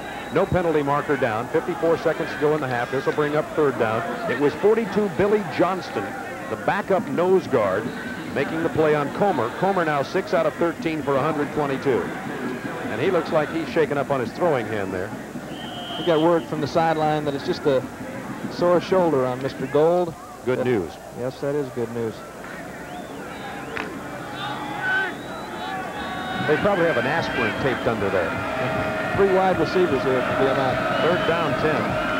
They're running a draw play. Couldn't quite find a crack in the defensive wall. Out to the 27 goes for Mitchell. 14, Rich Snizak makes the tackle. It's actually Snizak, S-N-I-S-C-A-K, out of 10, Pennsylvania. And we said when he made his first tackle that you might be hearing more from him. Little did we know that number 14 for the Citadel was going to have 2 interceptions and 5 tackles by halftime. Okay, I'm the punter. This is the first game that I've really punted a lot in. The last time the ball went over my head, and right now my hands are awfully wet with perspiration. The first concern is he going to throw it over my head again? And it bothers your concentration a little bit. There's the man, 58, who just came into the game, was being talked to by Coach Bob Fallman. That is Mike Wooten, the center, who snapped it over Zagol's head. And there's a great look on the face of Coach Fallman. He's in his 13th year here at VMI. He's won 2 conference championships, been runner-up twice, 1-1 with Army, beaten Virginia 3 times, Virginia Tech 3 times, and he's had a pretty good year, pretty good career here at VMI, but struggling this year. Boy, he glowed when he talked about beating Army, too. When they beat Army, they stole their mule and they painted it red, white, and yellow. They were going to arrest the cadets that did it, but they've got a 4-star general named Walker here that's a superintendent, and he said, turn those kids loose. If he told me to do it, I'd jump, that's for sure. He's right down in front of us, as a matter of fact, standing right now, holding his breath probably. Good snap. Zagol gets away a beauty. You got to feel good for the young man. This is Glenn Nelson, who takes it at his 38 and is hit right on the spot. Now that's a comeback from adversity. Only 20 seconds to go in the half, but a good snap on the part of Wooten. And we were talking about the punter and how he felt. You know, the snapper wasn't exactly thrilled about having to do it again, and it was a good job, Wooten and Zagol. Wooten even made the tackle. Watch him come down here, 58. It's extra effort. Here he comes. He's happy to get it in the right spot. There you go. Mike Wooten said, this time, we're not going to turn it over on the goal line. So 20 seconds, and the Citadel, leading 17-6, has possession of the ball. The fastest receiver they have is Baker. Let's see if they put it in his area. Bill's got a lot of time to go deep if he wants to. Can't find anybody. They're up and after him. It's incomplete. Number 70, Steve Palmer, had been blocked to the ground, got back up, and Hill couldn't find any receivers open. Palmer, with an extra effort, got to him and forced him to throw the ball into the ground. 11 seconds to go in the half. Marvin Orange, the center, had an interesting reaction. He kind of motioned to the sideline and lifted his hands up in the air and said, like, come on already. How much time does the guy want? Hill was just waiting for someone to work his way free. That injury-riddled defensive secondary of VMI doing a good job covering some outstanding receivers. Now, Citadel sends 3 receivers up off your screen to the top here. Last play of the half, probably. Hill's going long. Back there, VMI with the interception at the 22. It's 27, Ambrose Phillips back at the 22, and there is time for 1 play. 3 seconds remain in the half. An interception for VMI. The VMI had an opportunity to lay down here and get just drubbed at the halftime after having everything go wrong that you could think of, but they're holding on, trailing 17-6, but it could have been worse. So now they might have an opportunity to at least hold their heads high and come back up here in the second half, make it interesting. However, these guys in the light blue and white don't see it that way at all. They have passed up 2 scoring opportunities, and the defense of VMI has done a nice job of preventing 2 scoring opportunities. And it could, like as you mentioned, it could be a lot worse. This will be the last play. They're probably just going to fall on it. when you've had the 2 turnovers and had things go bad, I think they probably think we don't need to end it that way, and it would be a Hail Mary situation to score from that point on the last play of the half. So the Keydets go in to regroup, trailing 17-6, but playing pretty well in the ball game. Check for the turnovers. We'll be right back with a great halftime show featuring the U.S. Army Band from VMI Alumni Stadium in Lexington, Virginia. At halftime here at Alumni Field on the campus of VMI, this is Bob Neal and Tim Foley with you. We have a Citadel lead, 17-6 for VMI. An early lead in the ball game and some appearances that they were going to get their offense uncranked, but some big turnovers and, of course, a penalty situation. But a very interesting first half, Tim Foley. They've kind of been holding themselves up. We're going to show you some highlights of what has happened. Let's roll the tape. Beat themselves a little bit. Now, they talked about having to get some big plays, and here is a big play. Al Comer uncorking a bomb to Kevin Mitchell. Makes a fine catch, and VMI is moving. Now Comer rolls to his left. They're flooding the left side of the offensive zone, and Mo Thompson makes a fantastic diving catch, and it's 7-0. 7-3 at that point. Cliff Walters, who's having a fantastic night, dives in for a score. Now you're going to see the ball snapped over the punter's head. Zagol turns around, races frantically to pick the ball up, maybe get it off, and then, hello. Never had a chance really to do anything with it. And once again, Walters goes in for a score. And we'll be back with the start of the second half right after these important messages. College of South Carolina. Located in historic Charleston, the Citadel has been training leaders since its founding in 1842. The college provides a wide variety of academic programs and is unique in that every cadet undergoes 4 years of ROTC training as an undergraduate student. In the conviction that discipline strengthens the individual, the Citadel instills a sense of duty, honor, and loyalty, and proudly produces a whole man, the Citadel man. The South, where respect for tradition, standards, and performance is a way of life, where folks appreciate quality and tradition. In the heart of the South lies the Shenandoah Valley and Virginia Military Institute, the nation's first state-supported military college.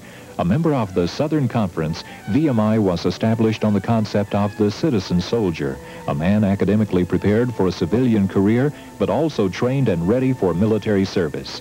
Today, VMI offers its cadets degrees in engineering, liberal arts, and sciences within that military environment. In athletic competition, the Keydets boast 7 football championships and 3 basketball titles. Head football coach Bob Thalman has been named Conference Coach of the Year 2 times, and VMI has a dynamic first-year head basketball coach in Marty Fletcher. Virginia Military Institute is a unique learning environment dedicated to the development of the whole man. Southern Conference Schools, the best part about the Southern life. VMI will be kicking off here to begin the second half of play. Number 21 goes back on the goal line. That's Mike Lewis for the Citadel. 2 wing backs up in front of him. And the VMI Keydets are about ready to kick off, and we have a 17-6 Citadel lead.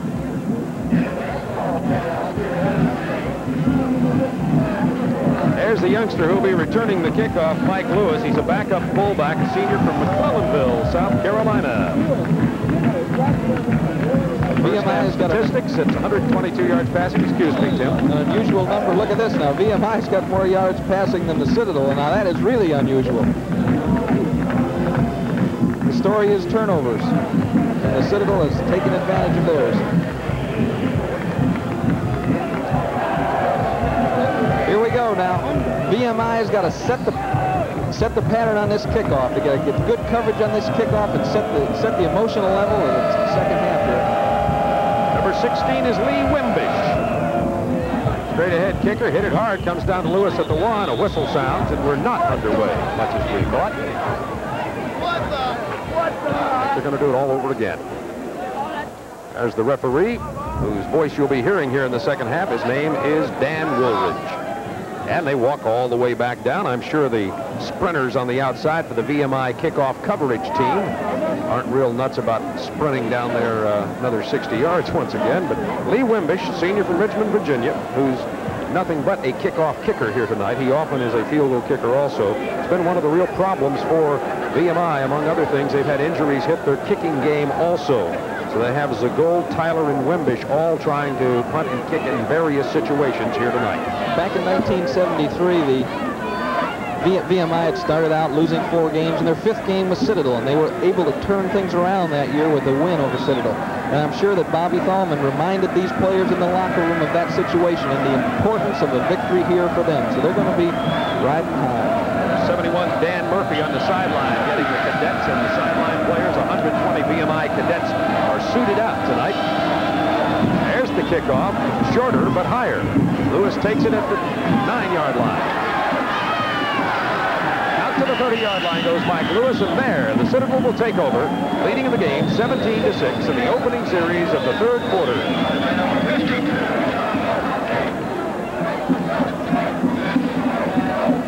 Lewis with a 22-yard return that time. He had a 28-yarder earlier in the first half.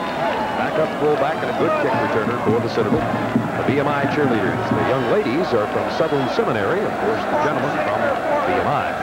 Hill to throw. 1st and 10 from the 30. A lot of time. Incomplete. Threw behind his intended receiver out of the 46-yard line. That was 84 Bill West. Hill 5 out of 14 for only 57 yards and 1 interception, but his football team is leading 17-6. Many times the receiver is going to read on the run. If it's a zone, he'll just try to center himself in the middle of the 2 linebackers and let the quarterback fire it in there. This is homecoming at VMI tonight. They'd sure like to pull one out here. That's the tailback, 32, Stanford Glenn to the 38-yard line. About 8 yards around the right side. Number 15, Darrell Robinson, the left corner, making the stop for VMI. You're going to see Dave Garner pull across the top of your screen there.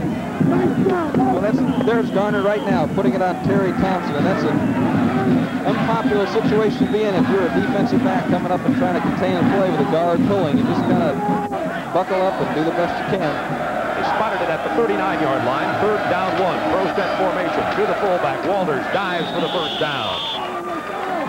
Tackle made by 90 Toby Jones and 54 Blake Hippensteel. There's Walters getting up. Walters' 14th carry of the game. When you're throwing the ball on 1st down, there's a quarterback comparison that you see there. And Comer, as far as I'm concerned, that's not a surprising performance for him. It's better than he's been doing, but he's got good ability.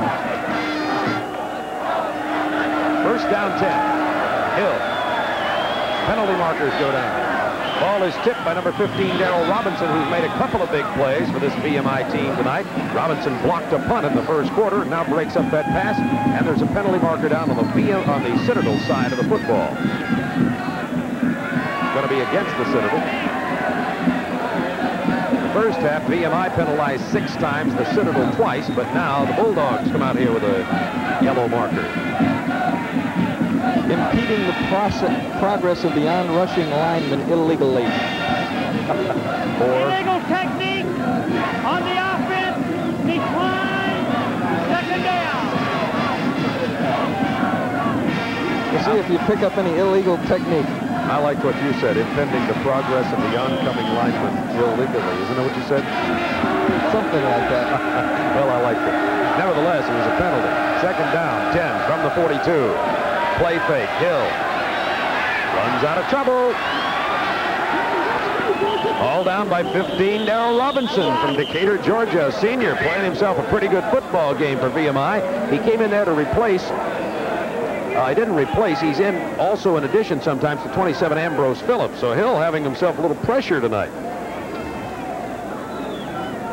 They're also playing with 5 defensive backs, Bob. They felt like they could get pressure from 4 people, and they needed a little assistance in those secondary drops. 3rd and 1 from the 49. Big conversion situation for the Citadel. They lead 17-6. We're in the 3rd quarter. It's close to a 1st down. I think Walters churned it out there. Steve Palmer, 70, with the stop for VMI.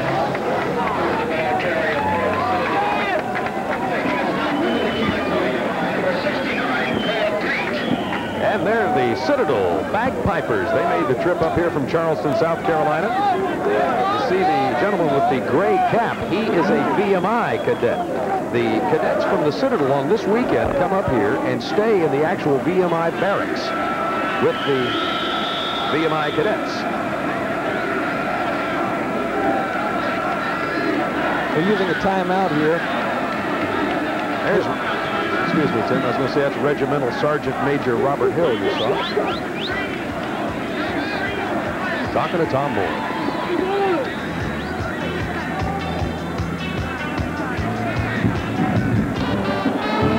Those are the Citadel cadets on the weekend off. Youngsters from both institutions have been pretty busy with classes, military activity, athletics. Chance to relax here. Reverse. Here comes Campbell, number 7. Down to the 17-yard line comes Ray Campbell, the sophomore from Folkestone, Georgia. Tackle made by 23, Scott Lipscomb.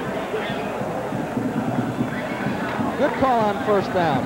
VMI has got to be excited about being successful on defense in a first down situation, trying to prevent any more than a 4-yard gain.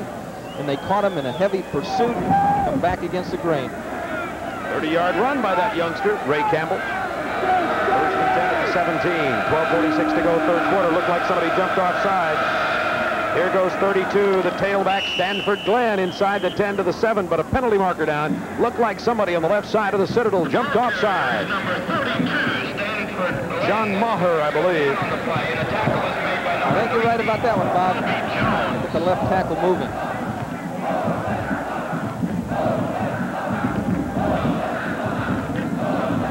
When you're a coach, that makes you chew on your hands. And it's happened several times tonight, just folks doing the simple things wrong. Illegal procedure on the offense, first down. Tom Moore thinks he's got an excellent opportunity here at the Citadel, and what he's going to try to do is emulate Welsh at Navy and Hatfield at Air Force, try to revitalize this program. He thinks he can win a lot of games. The green-clad character you saw was Gumby. You know, the cartoon character. What the political or historical or athletic significance is, I don't know. The ball carrier, Stanford Glenn, 32, goes to the 18, knocked out of bounds by Ambrose Phillips, 27. Terry Thompson is over there, Paul Tate, good hustle. VMI defense still moving around, still very active, still excited and emotional. Second down, 11 for the Citadel. The line of scrimmage, the 18-yard line of VMI. The Keydets with 5 defensive backs in there now. Here's Hill to throw. Goes to his safety valve on the left side. It's Walters. Good cut. Walters to the 10 and just inside, about 2 or 3 yards short of a first down. Lipscomb with the tackle. You've got to really admire the job that's been done by 36, Cliff Walters, running and catching tonight. Hill comes out looking to the left. He's looking for West. You can see him at the top of the picture. He's not there. He dumps it to Cliff Walters. Walters takes it back against the grain, picks his way. Nice run after the catch. 83 total yards in offense tonight for Walters. 56 running, 27 catching the ball. He has 4 catches now. 3rd and 3, double tight ends. Good block. Hill loose. Throwing into the end zone. Touchdown! What a fine catch by number 86, Fred Johnston. The Citadel takes a 23-6 lead with 11:03 to go in the third quarter. In to attempt the extra point for the Citadel, number 5, Greg Davis. There's nothing more discouraging to a defensive back than this. You got to get containment in this area of the field to prevent the quarterback from running around and buying time. And it gives the defensive back a decision to make. Do I come up? Is he going to run, or do I stay with my man? And you're almost in a no-win situation. Number 5, Greg Davis, for the point after. He is flawless on point afters this year and remains so. A 24-6 Citadel lead over VMI with 11:03 to go. We'll be right back to Lexington, Virginia, right after these commercial messages. Founded in 1921, the 9-member Southern Conference now conducts championship competition in 11 men's varsity sports at the NCAA Division I level. Beginning this year, women's championship competition will be held in basketball, volleyball, and tennis. The preceding message provided by the Southern Conference. By the way, in addition to the Citadel and VMI, Appalachian State, Furman, West Carolina, as you look at this, UT Chattanooga, Davidson, East Tennessee State, and Marshall are all members of the Southern Conference. It looked like Terry Thompson just found himself in a bind. Kevin Mitchell and Robert Turner are back deep to take the reception. There's Fred Johnson's on the kickoff coverage team. The man who caught the pass. There's the deep backs. Mitchell and Turner. Mitchell is 4. Turner is 2. Davis with the kickoff. Hits it well. Got hang time. Mitchell at the 5. Outside, got a lane. Mitchell to the 36-yard line. A fine return by Kevin Mitchell, the little sophomore from Big Stone Gap, Virginia. Glenn Nelson with the tackle. Hope he's all right. He got hit right on the hip on the tackle. As a man covering the kickoff, you're supposed to stay in your lane and then converge on the ball. They do a nice job opening it up for him. Nelson here is the safety. He's thinking, turn it in. Don't let him get to the sideline. 36-yard line of the Keydets. VMI ball. They trail 24-6. 10:56 to go, third quarter. Thompson in motion. Comer remains the quarterback. As a man open, it's Twilling. Twilling, can he get outside? To the 49-yard line. First down, Billy Tilling, the junior from Winchester, Virginia. Cedric Lash, 27 for the Citadel, making the stop. Tilling, good receiver, good hands, but not a lot of speed. VMI has a fine core of receivers, but the liability is that none of them have a lot of speed. They don't really have anybody that can go all the way. They're just going to have to pick their way down the field. Massaro in at tailback in place of Mitchell, who re-injured that ankle, we understand. We'll keep a check on the tailback. Inside the Citadel territory goes Anthony Augustinelli, the fullback for VMI. Tarek Haddad making the stop for the Citadel. Haddad, number 65, in at left tackle. There's Augustinelli. Both Haddad and Kim Alexander, they alternate. They both had injury problems during the year. Haddad has a knee problem that's been slowing him down a little bit. Alexander been bothered by a hip pointer. Augustinelli, 9 carries, 34 yards thus far. Got receivers split off to the bottom of the screen down here. They call them twins, backs in an eye on second down 7 at the 48 of the Citadel. Comer has Thompson. Thompson tripped up at the 33-yard line by number 16, Dave Lambert. A couple of long gain-saving tackles by Lambert. He had a good one on Mitchell in the first half, and there, a big one on Thompson. Snizek gets upfield, contains the play, and that's a nice throw by Comer, because Lambert's not in bad position. If he doesn't make that tackle, Thompson's going to go about 30 more yards down the field. The VMI coming back here. Thompson caught a touchdown pass early in the game. And he caught 4 last week. It seems like they found him a little bit. First and 10, Keydets at the 33 of the Citadel. Mike Cook in motion, number 26. Comer under some pressure, but the defender fell down. He's going into the end zone. Incomplete. Intended for the man in motion, Mike Cook, the junior, who hadn't been in the ball game but a few plays tonight, and that was close but no cigar. Just a perfect throw.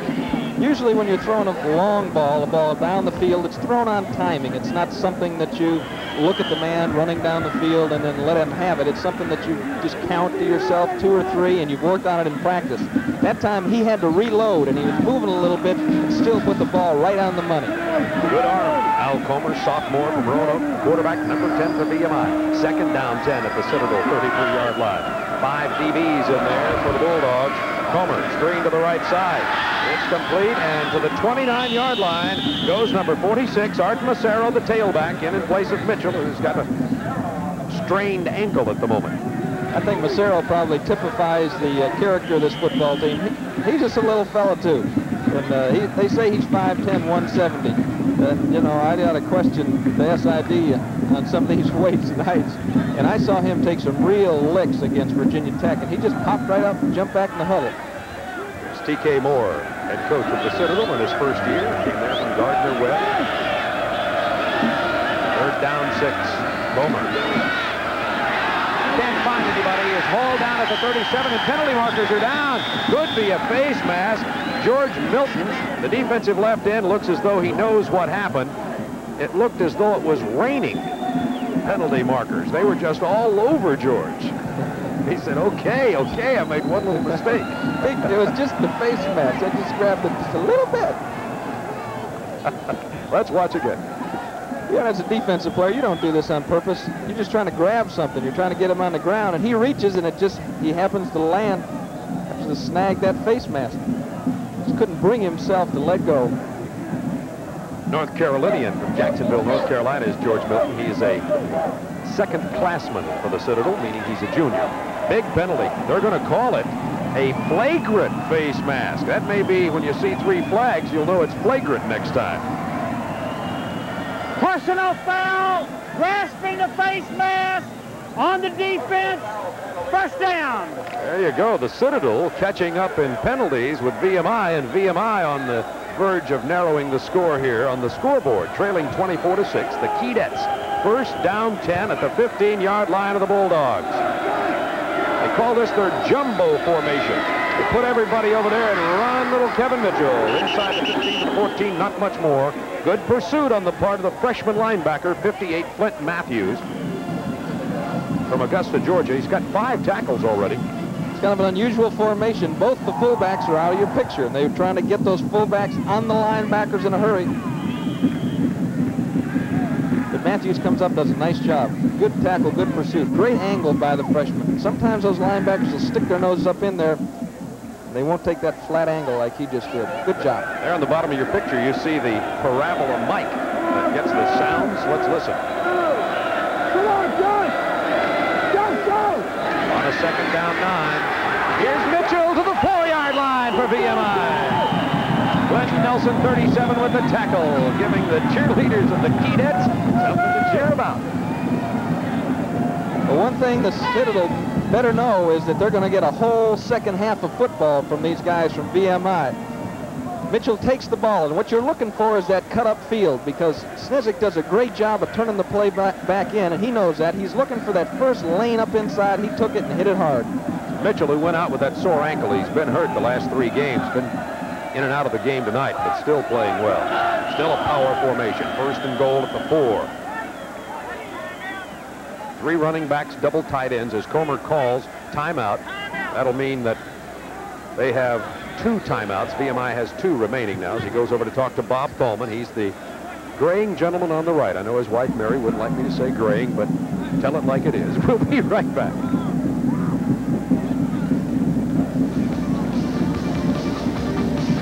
Okay, Tim Foley, get on your thinking cap. It's time to start thinking about the most valuable player. We'll be selecting one from each of tonight's team. A check in the amount of $1,000 will be donated by Chevrolet to each college's general scholarship fund to further assist qualified students in all chosen academic fields. Both players will receive a Chevrolet MVP certificate acknowledging their outstanding efforts on the field tonight. There have been some already. First down goal from the 4. Double tight ends, 3 running backs. This is Mitchell to the 1.5-yard line. Tripped up by 58 Flint Matthews. I believe they're just going to try to hammer it in, Bob. A couple of times they've been in this situation. They had a lineman that jumped or a back that went in motion, and this is just simply gutting it up and blowing those white jerseys off the ball. Second down goal from the 1.5.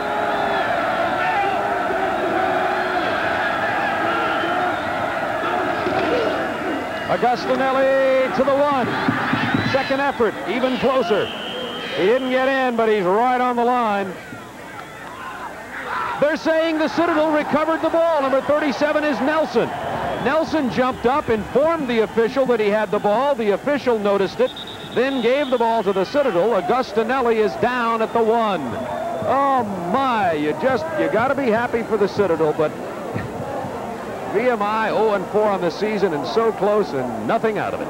You're going to see great penetration here by number 56, Charlie Anderson. Look at him reach up and grab for the ball. He's down. Yeah, you got to question the call there. Right, yeah. I think the play might have been dead there. But ours is not the reason why. Oh my, 2 calls that could go could be debated in the game. An earlier one that was about a 45-yard pass interference call that kept alive a Citadel drive that took Citadel in for a score. And now here VMI about to, and it gets taken away on a call and a fumble. Let's look at it again. We're not saying it's a wrong call, only a close call. Look at Anderson coming in. Does a nice job. He Gold comes in now. Powell. I'm sure it could be debated. Right. Fact is, when Augustinelli went down, he went down on top of one of the defensive players. Bob Thalman saying the radiator cap on the fan went out. I've had all these injuries. Can't get the ball in the end zone. But you know what? I like his attitude. He's been here 13 years, and he said we've had tough times before, and we will get things turned around. He is certain, and I'm sure that transfers to his players. Of course, T.K. Moore, the head coach you're looking at there from the Citadel, hopes it does not happen tonight. That right there, the end zone camera is shooting from a platform tonight, newly designed and furnished by Williams Crane and Rigging of Richmond, Virginia. It flies the banner of VMI class of 1945, of which John Williams and General Sam Walker, superintendent of VMI, are members. There's the crane. And they're still working on the injured player at the 1-yard line. Bobby's got a good staff of coaches. Joe Bush down there, guy that's the offensive coordinator, and you see Timmy Clifton running around back and forth, getting excited. Wanting to make his wife happy. He's in the hospital. Joey with a broken leg. Gene Brown, the coach of the tight ends and wide receivers. They're doing a good job, working hard. Defensive coordinator Dick Thomason. They'll get it rolling. Defensively, what you got to do here is try to keep them down here so you don't lose field position, even try to take the ball away from them. Augustinelli is a really well-liked player on the team. He's just a fighter and a scrapper, a captain of the offense. Looks to be okay. Going off under his own power. And you see the Citadel lining up entirely in their own end zone. So, as Tim said, could be some defensive opportunity for VMI. Let's see what happens. They just ram it out there to about the 4.5-yard line with Cliff Walters, who's been the workhorse for the Citadel, the Bulldogs. And we talk about VMI being 0-4. The Citadel is just as hungry, 1-3 on the season, having lost to Appalachian State.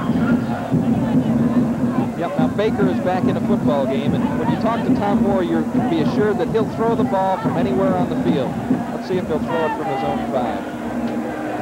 It'll be second down. About 6. Got about 2 or 3 on that. Cliff Walters once again. I was saying earlier they'd lost to Appalachian State, NC State, and Tennessee. Have victory only over the opening game over Presbyterian. So the Citadel hungry for victory too. And there you see the Citadel cheerleaders. They are from the City College of Charleston and Baptist College in Charleston. The male cheerleaders, of course, members of the Citadel. Tennessee game coming up on Saturday night. Be sure and join us for that one. Short of the first down. That was 3rd and 4. Only got about 1. Lipscomb with a tackle on Stanford Glenn. Terry Thompson did a nice job coming upfield and taking 2 blockers out. You're going to see him coming to the bottom of your screen here. Oh, knocking Dave Garner off. Good. Look at Toby Jones. I'll tell you what, that guy can run. Lipscomb comes up and makes the play. He's starting to feel more comfortable at that cornerback position. He played safety for a couple of years, and this is his 5th game at cornerback, and he's starting to look like an old-timer in there. 25-second clock could have counted down there. Penalty markers go down. Greg Davis going to punt out of his end zone. This will be his first official punt of the night. His first one was blocked in the first quarter. Moving him back. Now Greg Davis, that's where Greg Davis was practicing punting before the game. So he's got a spot worn out right there. I'm sure he'd just as soon not have to try it from there, though. He can hit it long. He had a 62-yard punt earlier this year. Dead ball foul. Illegal procedure on the offense. 4th down. If you're the defensive player, you're yelling at Mr. Davis, and you're reminding him how close he is to the end line and not to get nervous. Mo Thompson standing at the 45 to take the punt for VMI. Davis gets away a pretty good punt. Low line drive. Thompson at the 40. Fair catches it and goes down there. I'm sure a lot of the fans would like to have seen him run with it, but he was under instructions to fair catch it. He did that, and VMI will take over the ball at the 40-yard line of the Citadel, trailing in the game 24-6 with 4:26 to go, 3rd quarter of play. There'll be about 95,000 volunteer fans, counting a few from LSU too, in Knoxville, Tennessee, Saturday night at 8:05. We hope you'll join us for our telecast. LSU with a great running tandem of Gary James and Dalton Hilliard. Tennessee with their All-American, potential All-American, defensive tackle Reggie White. Alan Cockrell getting into his own now this time of the season. Big game, SEC conference matchup, a must game for both of those schools. Thompson in motion, 1st and 10. VMI, Comer throwing, incomplete to Mitchell. Down at the 26-yard line, tackle made by 49 Randy Gold, who had been injured just before the first half, but is back in there for the Citadel. Another first down. They just dump it in the flat to Mitchell, and you're going to see Graves, who is usually a real sure tackler. He's going to try to put the hat on him, and Mitchell just eludes him and gets an extra 7 or 8 yards. Citadel just played Tennessee last week at Memphis, and we talked to Tom Moore, and he said, I'll tell you what about Reggie White. You look at Kevin Mitchell there. He said, I'll tell you what about Reggie White, the defensive tackle for Tennessee. He says, every time we decided to run the ball, we ran it the other way. That's what we think of him. Yeah. He is a great one. Mitchell became important. He was, in spring, he was the #2 tailback, and they lost the #1 tailback in spring practice, and Mitchell became the starter. So it really hurt him when Mitchell hurt his ankle in the season opener. Art Mazzaro filled in capably, but he just doesn't have the breakaway speed, and he doesn't have enough size to be a power back. Just a good, consistent performer. There's Al Comer and his statistics on the night. 2 interceptions. That gives him 10 for the year in this 5th game. 1 touchdown pass. It came in the first half, of course. 24-6. The Citadel leading. 4:05 to go. 3rd quarter. Comer throwing on the run. Has a man. Thompson diving catch at the 18. Complete. Short of the first down, but he got about 7 or 8 on the play. Lambert covering, number 16 for the Citadel. Great job by Comer unloading the ball. You have to understand, in blitz coverage, the defensive back has got an inside alignment. He's going to cover the inside of the wide receiver, and Thompson ran it down, broke it to the outside, got that separation between himself and Lambert. You've got a complete pass. 2nd down, 4. Massaro, not much going, about 2. Going to bring up 3rd down conversion situation. 58 Matthews for the Citadel with the tackle. VMI 5 out of 8 on 3rd down conversions. Not a bad percentage tonight. This will be a big one for them. They're in 4-down territory. They got to come away with a touchdown here. So you know that their philosophy is going to be a 2-down philosophy. They're going to approach this thing knowing they're going to go for it. There you go, the 3rd down conversion statistics. VMI doing a little bit better than the Citadel. By the way, kind of a family situation for Turner Broadcasting System when we televise this game. You look at Bob Thalman there. Bobby Thalman, the son of Bob, is an employee at WTBS in Atlanta, Turner Broadcasting, and his daughter Linda, who's married to Tom, Linda Norwood, also worked at WTBS. And Ted Turner's son, Ted, is a student at the Citadel, so it's kind of a TBS family tie or two here at tonight's football game. Right, and Bob Neal's son, Dave, used to play with Greg Davis. Right? And Rob used to be a friend of John Schaefer's. That's right. And I think I've got a 3rd cousin on this football team down here. I'll bet you do. Folks, Tim Foley and I have traveled all over the country the last 2 years doing our college games and having a great time seeing some beautiful country and beautiful people. And Tim Foley knows people everywhere. Not a stranger in any nook or cranny. With Jack and Effie Reed last night. There you go. I rest my case. Big conversion, 3rd and 3 for VMI. Sweep to Mitchell. 2nd effort, short of the first down. Mitchell only gets back to maybe a yard past the line of scrimmage. It's going to be 4th and 1, and let's see if Bob Thalman decides to go for it on 4th down. They are trailing, the VMI trailing 24-6, 2:50 remaining in the 3rd quarter, and here's a look at the attempted sweep. And Snizak was there, Tim. I'd run away from that young man because he always seems to be there to make the play. So I'd find out where he was, just automatic away from him if I'm going to go for it. 2 interceptions in the game for Snizak, 14 for the Citadel. He's got 5 or 6 tackles at least. Tom Moore, former head coach at Gardner-Webb. It is 4th down and 2. From the 17 of the Citadel. Comer under pressure. He's being dives, struggles. It was close, but I don't think he got it. George Milton, 67. Really, he's called left end, but he's more of a quick linebacker. Was over there, I believe, to stop them short. And in fact, the Citadel defensive unit held on 4th down. This is the same play that they ran twice on the goal line. They tried to run that flood strong side. Nothing open. Comer tried to stick it in there, but good pursuit, good hitting by the Citadel. A lot of tough hitting in this game. That's why some of these players are leaving the football game. Citadel continuing to be boxed into their own end here, but they're keeping VMI out of the end zone. Number 88, Frazier, he's a big one, 6'4", 205 pounds, gets about 7 or 8 on that play. Scott Lipscomb and Darrell Robinson combining on the tackle. You see how big Frazier is. He's a good one also. Co-Rookie of the Year in the Southern Conference. There's the somewhat of a mismatch on the weights. If you're the defensive coordinator of VMI, you have to be able to move those guys around. If you stand them in a 2-gap position, they'll get blown away. Out to the 28-yard line. That's Walters carrying again. Blake Hippensteel with a tackle for VMI. Walters now with 18 carries on the night. He's got about 60 yards. 67 to be exact.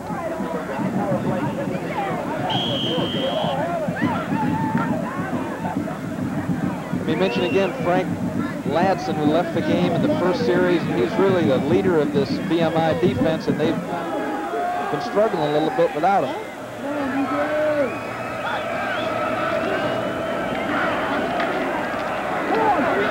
Hill throws it incomplete at the 35-yard line. Hill was looking for Frazier. Scott Lipscomb was out there defending on the play. May have been Fred Johnson.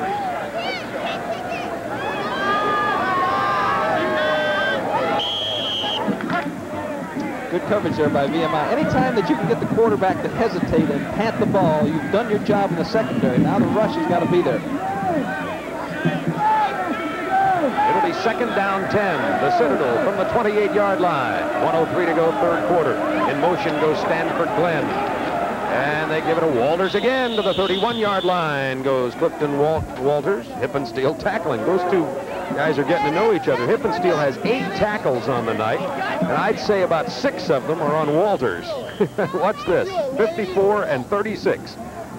Hippensteel is one of your typical overachievers.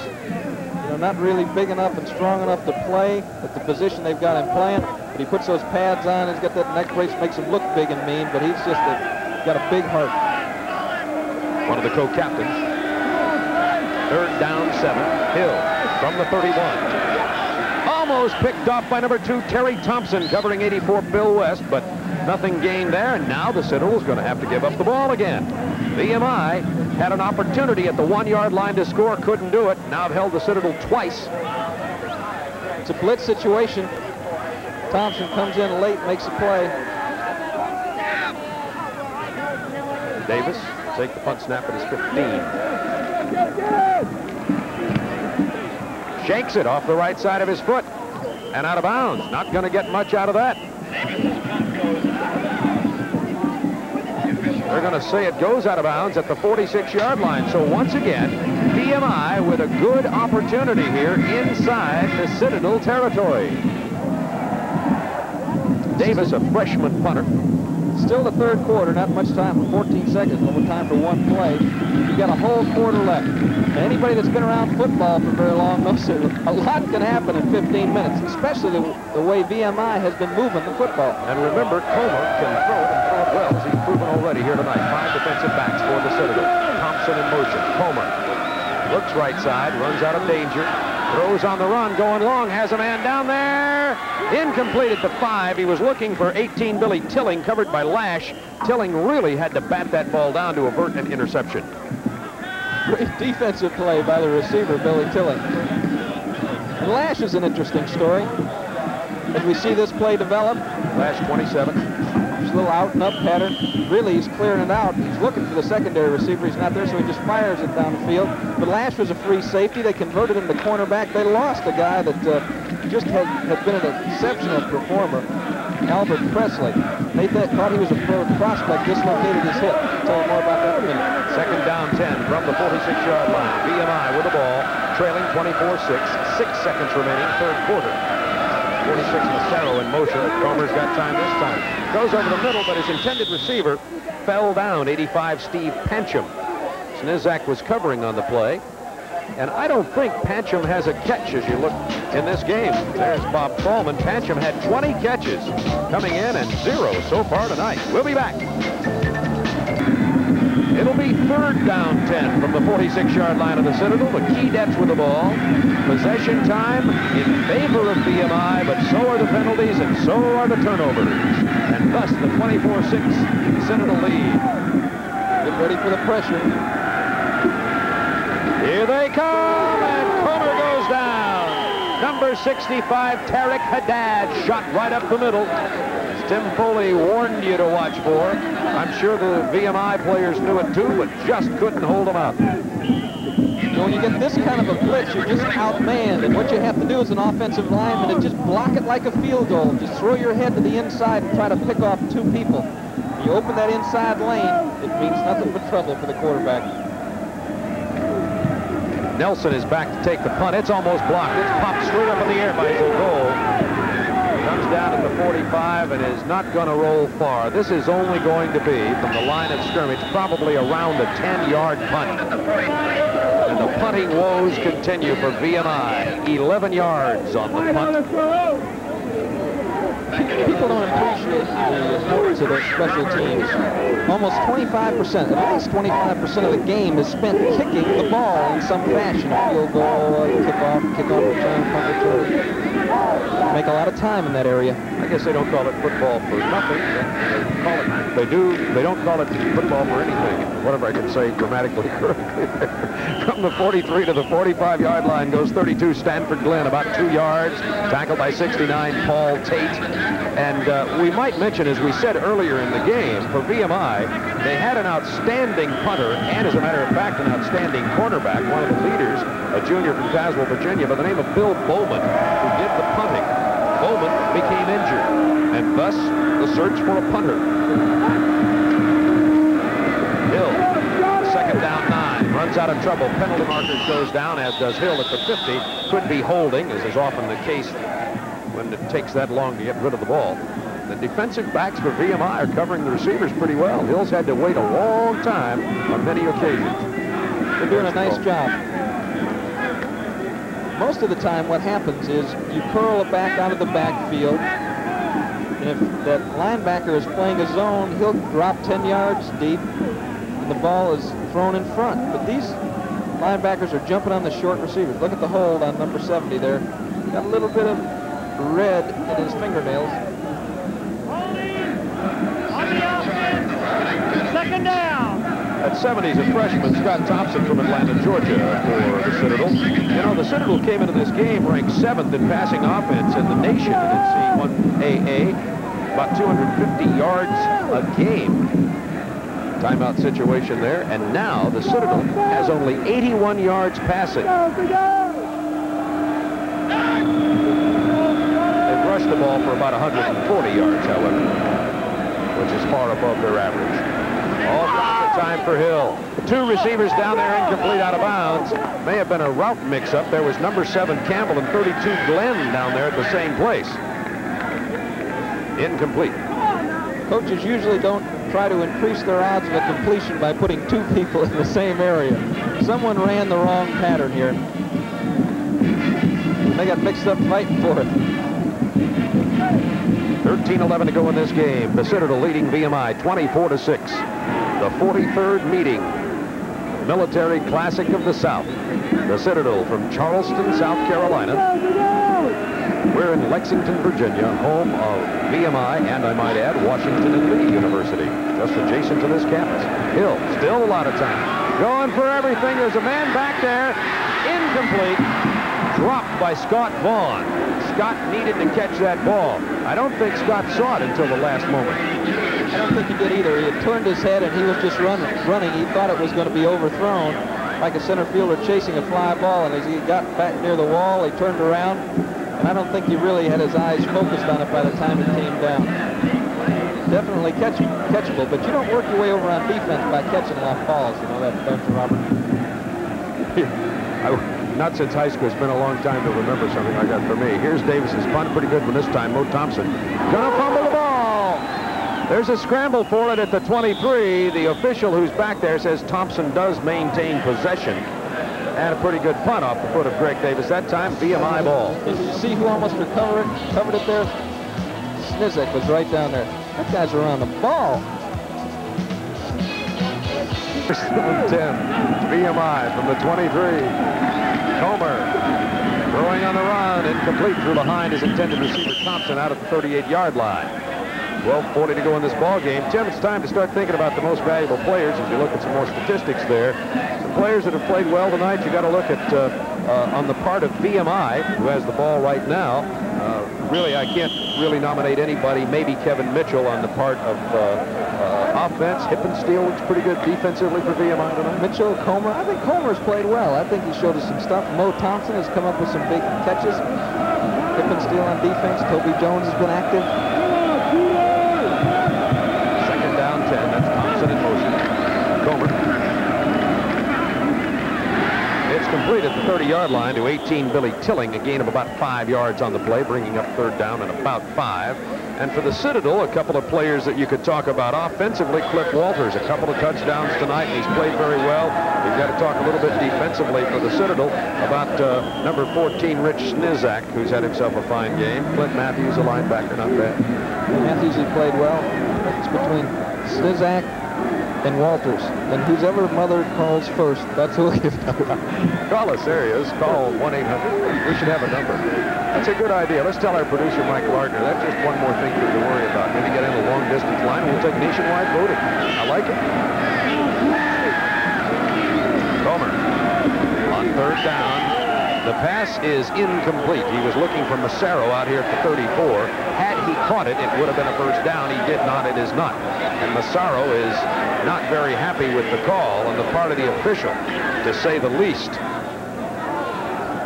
That kid's he's a fiery competitor. Let's see what happened here. We're going to see. We're going to see the truth here. Ball is thrown and caught. I can think of 3 calls that VMI coaches and players are probably going to look at on film and say, oh my, here's a punt again. Zago gets off a beauty. Glenn Nelson takes it at his 39-yard line, is tackled on the spot. Zago gets one off that time. We have 11:34 to go in the football game. It'll be Bulldog ball when we return to VMI in Lexington, Virginia. Rick Hill, number 3, the quarterback for the Citadel, having himself an off night statistically throwing the ball. 8 out of 22 for 81 yards, 1 TD, 1 interception. But his football team is leading. And that's what counts, as I'm sure Robert Hill would tell you.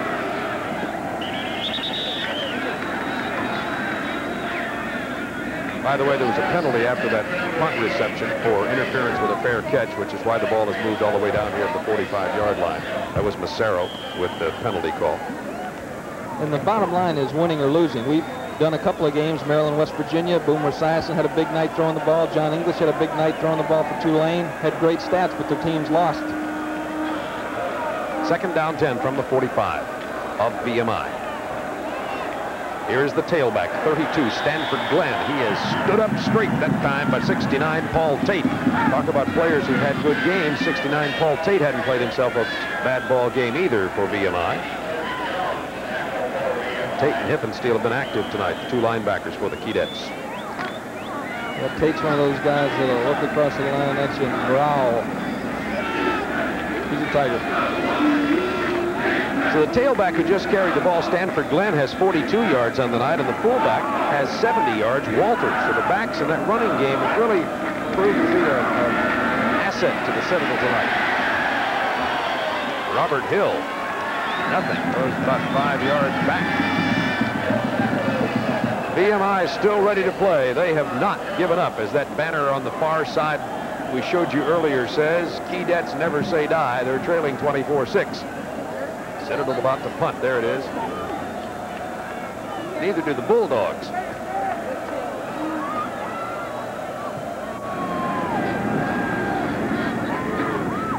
That's going to take a Citadel bounce and go down right at the 20-yard line. It'll be first down 10, VMI, when we return. 10 minutes remaining in this ball game. It is 24-6, the Citadel leading the Keydets of Virginia Military Institute. There you see that interesting statistic again. VMI actually in possession of the ball just a little bit longer than the Citadel, but thanks to turnovers and penalties and so on and so forth. And VMI outgaining the Citadel. Total yards in this football game, but you talk about the bad punt snap and the interceptions and the fumbles on the goal line. Have had trouble all season in that green area, getting the ball into the end zone. Comer on a 1st and 10 from the 20. He goes down at the 13. John Schaefer, a senior from Atlanta, Georgia, with the tackle. John is the nose guard. His dad, Bruce, is here at the ball game, along with his mom also, I might add. Brother Josh used to play here. We think Bruce is here. He had a little trouble with his key getting here from the hotel. Comer's been pretty well protected all night long. That offensive line has really done a good job. Long and Twilly, and we had mentioned, we haven't talked enough about Twilly, and we're going to mention him in a moment here. It'll be second down 16 from the 14 for VMI. Comer, screen right. Massaro, 46. Hear the popping here. This is a game for men down there, I'll tell you that. Forget the 24-6 score. David Watson with the tackle on Massaro. We mentioned earlier that Twilly was a thespian, and I know you know what that is. I do. Yes, I do. I looked it up. That means he's an actor. He is also a ballet dancer. He's done some TV work, and he's done some summer stock. And he visited VMI on his way back from visiting Yale. And what he liked about this place is that he felt there was someone in charge here. I'm sure there's no doubt about that in his mind now. Johnny Mitchell, number 12 in the game now. He's the little 5'9" quarterback replacing Comer. Completes that pass out here to Massaro, but for very little, if any, gain. Watson covering on the play. Mitchell started as quarterback at the beginning of the year, was injured in the second game, went out. Comer came in. Mitchell played a play or two earlier in the first half here. He's a scat-back type quarterback. Not that great an arm, but very active, quick feet. He didn't convert that time, and on 4th down, another punting situation. Kind of an Eddie LeBaron type of quarterback. The goal hangs it high. Takes a Citadel bounce. Goes out of bounds at the 46.5-yard line on the far side of the field. That's where the Citadel will take over, leading 24-6. 7:53 remaining in this game in Lexington, Virginia. It's homecoming for VMI.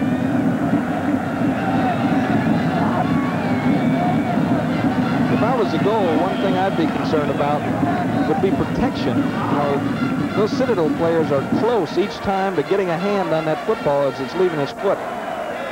And that'll shake you up. First down 10, the Citadel from the 46.5-yard line of VMI. Hill keeps it, gets nothing. Darrell Robinson with the tackle. Darrell Robinson is a defensive back playing weak side linebacker for VMI, and he just did an excellent job there, just taking his responsibility and just sitting there and waiting for Hill.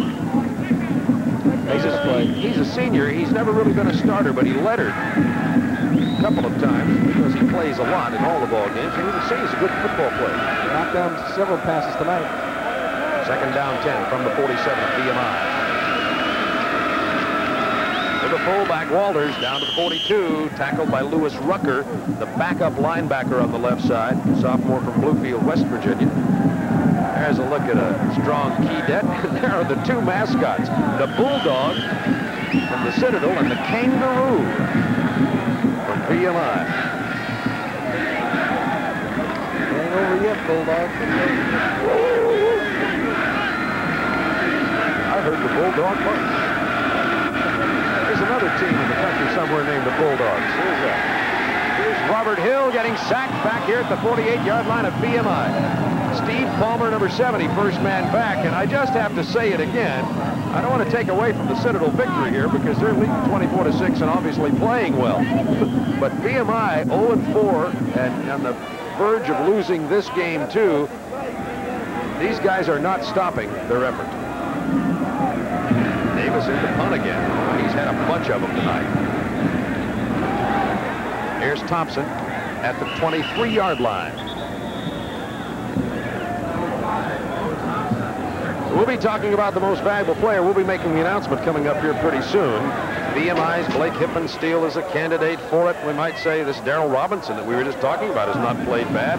Also for VMI, they've had a pretty good football game out of Al Comer, the quarterback, who's not in there now. 90, Toby Jones for VMI going off. You see him being helped off the field right now. For the Citadel, Cliff Walters has 75 yards rushing the ball. It's a good game. Rich Snizak, couple of interceptions. What do you think, folks? First and 10, VMI from the 24. Throwing on the run, complete. Out here to number 83, Jim Radel, a sophomore. You can see one of the reasons you might put that guy in, Johnny Mitchell, the 5'9 quarterback, is because of this right here, Tim. He can get out of the pocket.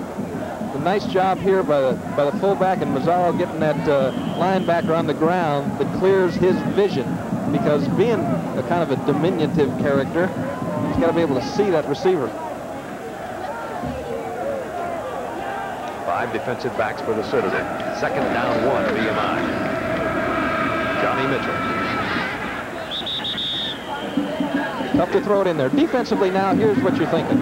You want to keep the clock running. You don't want to let them throw the ball out of bounds and let them stop the clock. So you work it instead of from the inside out, as you usually do during a football game, from the curl to the O-cut. You work it from the outside in.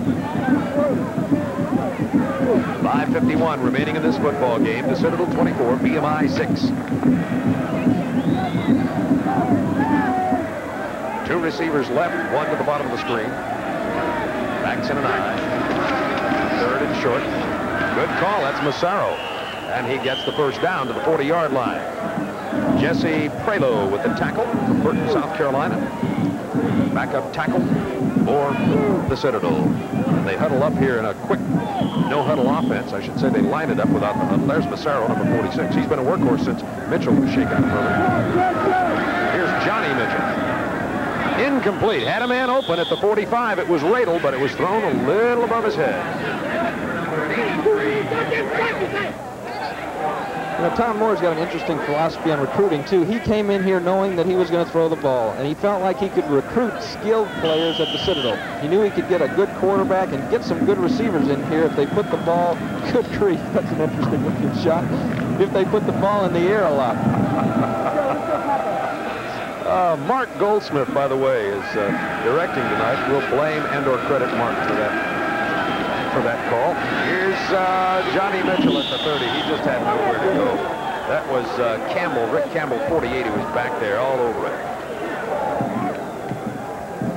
4 times they've gotten to the quarterback of VMI tonight. Rolls to the left, tried to set up, but the pressure's coming right away. Never really has time to set his feet and can't quite elude Campbell. Third down and more than 20.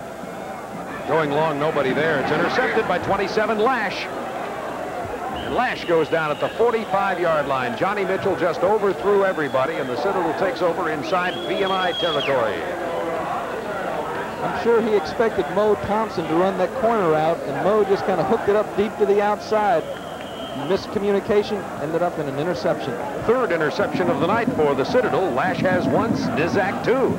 4:56 remaining in this football game. We'll be back in a moment to Lexington, Virginia.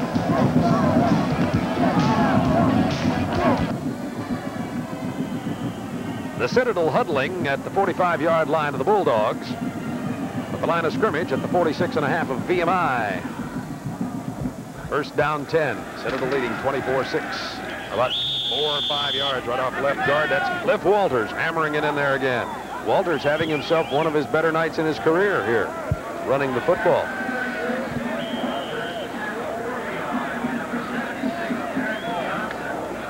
this will be, as a matter of fact, it is the most yardage ever gained by Walters since playing for the Citadel. He has 78 yards on the night, and add that to it. 24 carries. Got a couple more right there, so he's up around 80 yards.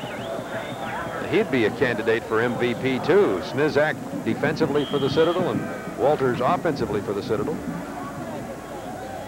Their record about to go to 2-3 as the Citadel heads into the Southern Conference schedule. They had to open up with NC State and Tennessee in their first 4 games. Hill, running room. And down to the 30-yard line, first down for Robert Hill. Combining on the tackle, 56 Rucker and 27 Ambrose Phillips. 3:51 remaining in the football game. And the Citadel still has a lot of their first line people in there.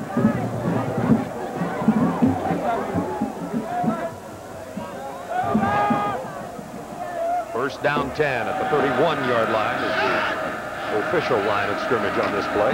Pitch back to the freshman Eisenhower. Oh, boy, hello. Lewis Rucker, the linebacker, number 56 with that tackle. They like Shiloh Eisenhower, the freshman running back from Beaver, Pennsylvania, but he is a freshman. They're just slowly working him into the game. This will really be the first carries of his career here tonight. And he hopes it's not like that every time. His time will come. I have a feeling you're going to be hearing from that young man at the Citadel out of the tailback position. Stanford Glenn, the starters, played very well tonight, however. Here's Eisenhower. That's more like it, about 8 or 9 yards that time. I'll tell you, once he gets out in the open, you're going to really see some play from him. The freshman from Pittsburgh suburb, Beaver, Pennsylvania, runs about a 4.540 according to his coach. They timed him in tennis shoes with an electronic timer, so you know he's fast, and he's just got all the tools. 24 freshman. Just now learning the offense, too. Getting used to catching the ball, which he'll have to do with this team. Third down, about 1 for the Citadel. They give it the fullback, Walters. He hammers it in there again, down to the 20-yard line. Rucker with the tackle again. 2:20 remaining in the football game. Hope you've enjoyed this 1AA football telecast here on TBS. As we remind you, the series that you see last fall and this fall on TBS, we'll check on that injured player in just a moment, is part of the cable supplementary series awarded to TBS from the NCAA last year. And it means that we bring you not only Division I football, but also some games from Division I AA, such as this one tonight. We like to be able to show you the college sports from all over the country and from all levels of football. And I'll tell you, if you're in the stands at these 1AA games, there's just as much intensity and a lot of fun. So we're happy to be here on the campus of VMI tonight. Matter of fact, VMI and the Citadel just became Division I AA schools in the reorganization of the NCAA structure of colleges when they went from Division I to Division 1A and 1AA just a year ago. Here's 24 Eisenhower, not much that time. Hauled down to the 19. Terry Thompson, the strong safety, with the tackle. Thompson and Ambrose up quickly. And again, credit this VMI defense for playing well. They overcame adversity several times and early on could have succumbed. But came up with some great efforts to keep the Citadel off the board early in the first half, so this game didn't get away from them earlier. The player that was injured earlier, by the way, for the Citadel was 74 John Maher. We'll see if we can give you a report in a minute on how he's doing.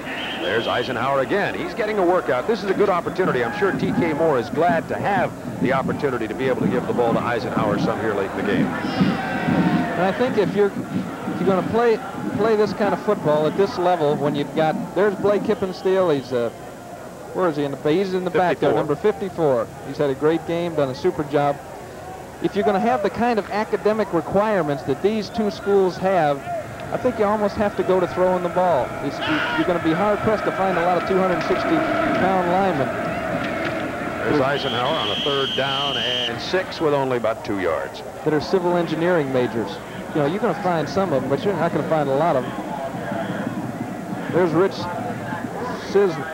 You know, why do I have trouble with that? Well, it's Snizak. It's a difficult name to pronounce, but I'll tell you what, we've pronounced it all night long. What a game that youngster's had. we talked to Tom Moore. He says you can just be sure that Snizak, the senior from Allentown, is going to be involved in the game. He came in here with an interception, had 52 tackles, 1 fumble recovery. He's a regimental athletic officer also in the Corps. And as the folks told us, as the clock ticks down to 27 seconds left, both the SIDs from both of these schools told us, the sports information directors, as you just watched the ball go through the uprights there, he said that Snizak is the complete player, the example of the Citadel. Greg Davis gets himself his 2nd field goal of this ball game. There it is again. Boom. Right down the middle. 31 yards. Davis had a 28-yarder earlier. So he'd tell Mom and Dad that he will be home with this victory. He didn't want us to say that until Citadel got a victory. You know, you've got to wonder, and I don't ever...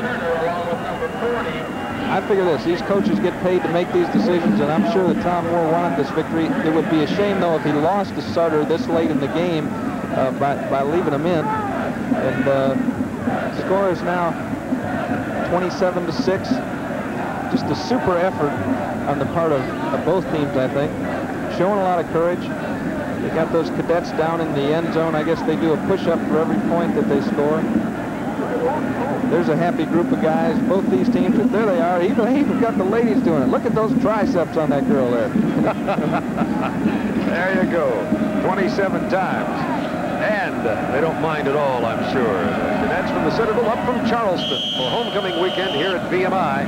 We'll be packing up our TBS football crew and heading to Knoxville, Tennessee for a game with the University of Tennessee and LSU Saturday night, 8:05 here on the Superstation.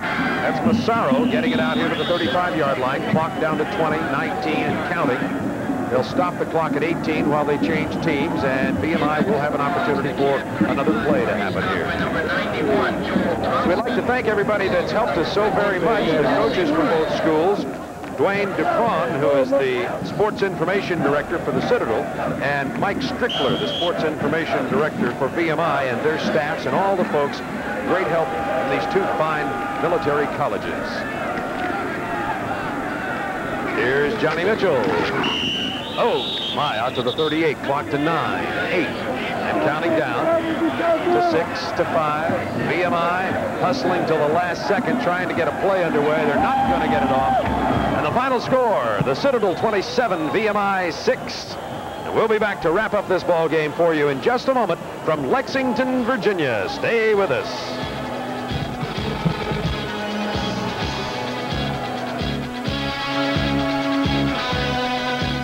And VMI did that fairly effectively tonight, but they got hurt by the run. The Citadel managed to run the ball pretty well on them, control the football, and took advantage of the errors that VMI made. They converted them into points, and that's exactly what VMI didn't do. So congratulations to the Bulldogs from the Citadel, and Bob Fallman of VMI said, Bob, we are not favored in tonight's game. We may or may not win, but I will promise you this, we will not give up. And the cadets of VMI will continue to work just as hard every week, so they'll be back at it getting ready for next week's game starting tomorrow. I'm sure you're right. And we are going to be hitting the road, folks. We're going to take our TBS football cameras to Knoxville, Tennessee, leaving here the campus of VMI in Lexington, and we'll have a ball game for you on Saturday night. We hope you'll join us on that one. The final score here is the Citadel 27 and VMI 6. Be sure to join us Saturday night as we head to Knoxville for that SEC matchup between the Tigers of LSU and the Volunteers of Tennessee. Promotional consideration provided by Musco Sports Lighting of Oskaloosa, Iowa. Tonight's game has been brought to you by Chevrolet. Chevrolet is USA 1, and USA 1 is taking charge. By AT&T, more than a new outlook, a new outlook. And by Cable News Network and CNN Headline News. Now you have a choice in 24-hour television news.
Four.